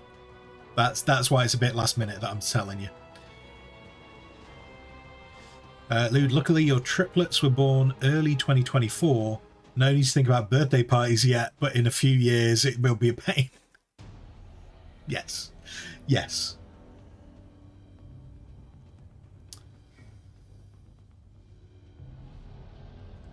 And damn, now Doctor Who can't do that episode.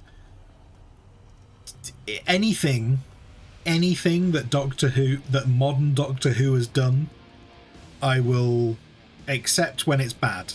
Except when it's bad writing. I'll claim all the storylines. I'll claim all of them as stuff that I've probably just written on the internet at some point. There you go. I've said it now.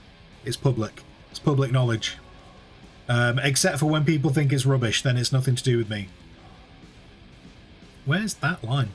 I don't know where that line is. Where's that line? No. No. No.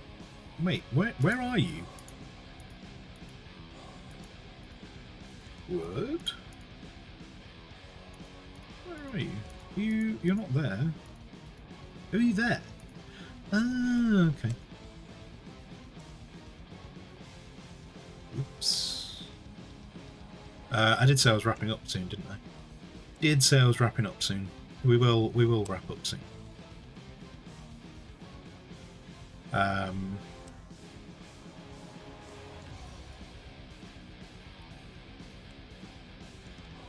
also really confused by this. What soundtrack did I choose today? It was very heavy. Is this Valheim? Is this still Valheim? Do you know what? I've not played a lot of Valheim, so I don't think I'm not that familiar with the soundtrack. But yeah, this is a lot heavier than I thought it would be.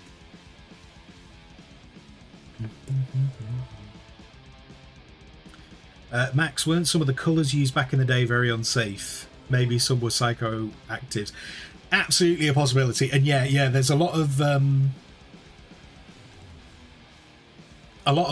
paints back in history were, yes, very unsafe, and equally because people didn't generally go and like painters often used to mix their own paints. So I'm trying to remember who it was. Oh, who was it? I actually saw something yesterday about that, and they were trying to restore a painting, and so they were doing lots of tests on the painting to actually work out what it was made of, because it was like it just been mixed by the painter and they didn't know how. Oh man, I can't remember what it was called. I can't remember who the painter was. But yeah, they used to mix their own paints and just do it with whatever they could find. That, you know, so yeah, no doubt that some of them did a lot of stuff with dangerous things, which might have influenced their actual painting style. Yeah.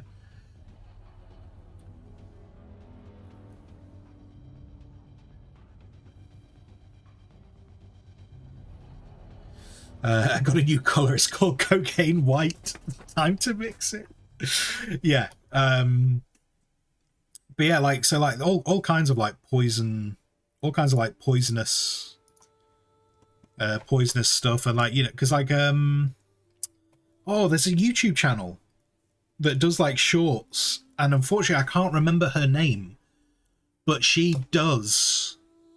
She gets hold of really old school paints that are really dangerous, and so when she's doing it, she's all masked up and got gloves on and stuff, and she's got a load of protective equipment on when she's opening up the paints. But even then, that's ones that have been generally manufactured. You know, that's the ones that she's tried to get, that she's got hold of. So that doesn't even account for the ones who they're just mixing them themselves. Anyway, right, Joe, I'm going to hit save on this. This turned into some... Look, for anyone who wasn't here at the beginning of stream, you want to know where this started? Not there. It started... Oh no, where... Oh, is it in the thing? Hang on, let me separate that out. This all started here. We were just talking about 40k, and about a really old image on 40k, which I can't remember, which I didn't Google, because I didn't want to influence what I was scribbling. But there's a really old image from Warhammer 40k, and it's got a bunch of aliens on it. Funnily enough, I didn't finish them all, but we were talking about this little dude, and so from that little dude, tried to make him a bit more Skavenified, and so I've kind of ended up with something a bit more like this. Though I appreciate his rags aren't really over the top of him enough. I might actually colour this guy. I might colour this guy. We're not done with him. We're not done with him, but I'm going to save him down. And for now, we're going to call him.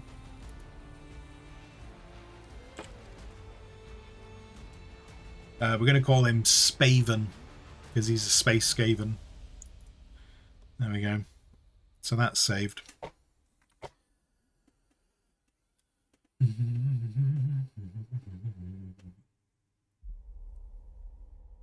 But yes, anyway, right. So let's have a quick goosey.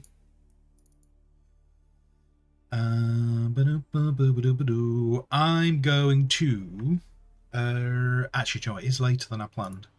Right, we're just going to wrap up stream. We're going to wrap up stream. And yeah, we'll be back tomorrow. Tomorrow will be gaming, starting same time in the morning, finishing around 3 o'clock, though, I'd say, because we're going off to a birthday. And yeah, that'll be the plan for tomorrow. And we can talk about the plan for next week on tomorrow's stream. That's kind of it. I'm done. We've completely not done what I intended to do today, but I'm relatively happy with the result of what's happening here, so that's cool. So yeah. If you've been here, thank you very much. Oh wait, hang on, wait, what did Lude put? Different creatures in 40k can be found by Google 40k other dangerous aliens and more detail. Oh, sorry, yeah. I need to save those bits down. Thank you for posting that again. I knew it was somewhere up in the chat, but I probably would never find it. Let me snag that, and I'm going to put that into my handy notepad, and I will check that out after stream. Bosh. Right. So yes, Cosmic Bunny. Hello. And goodbye. Yes, if you've been here, thank you very much. If you've been talking in chat, thank you even more. If anyone is desperate to hear my voice anymore, I will be on Rook's stream tonight doing 7 Days to Die.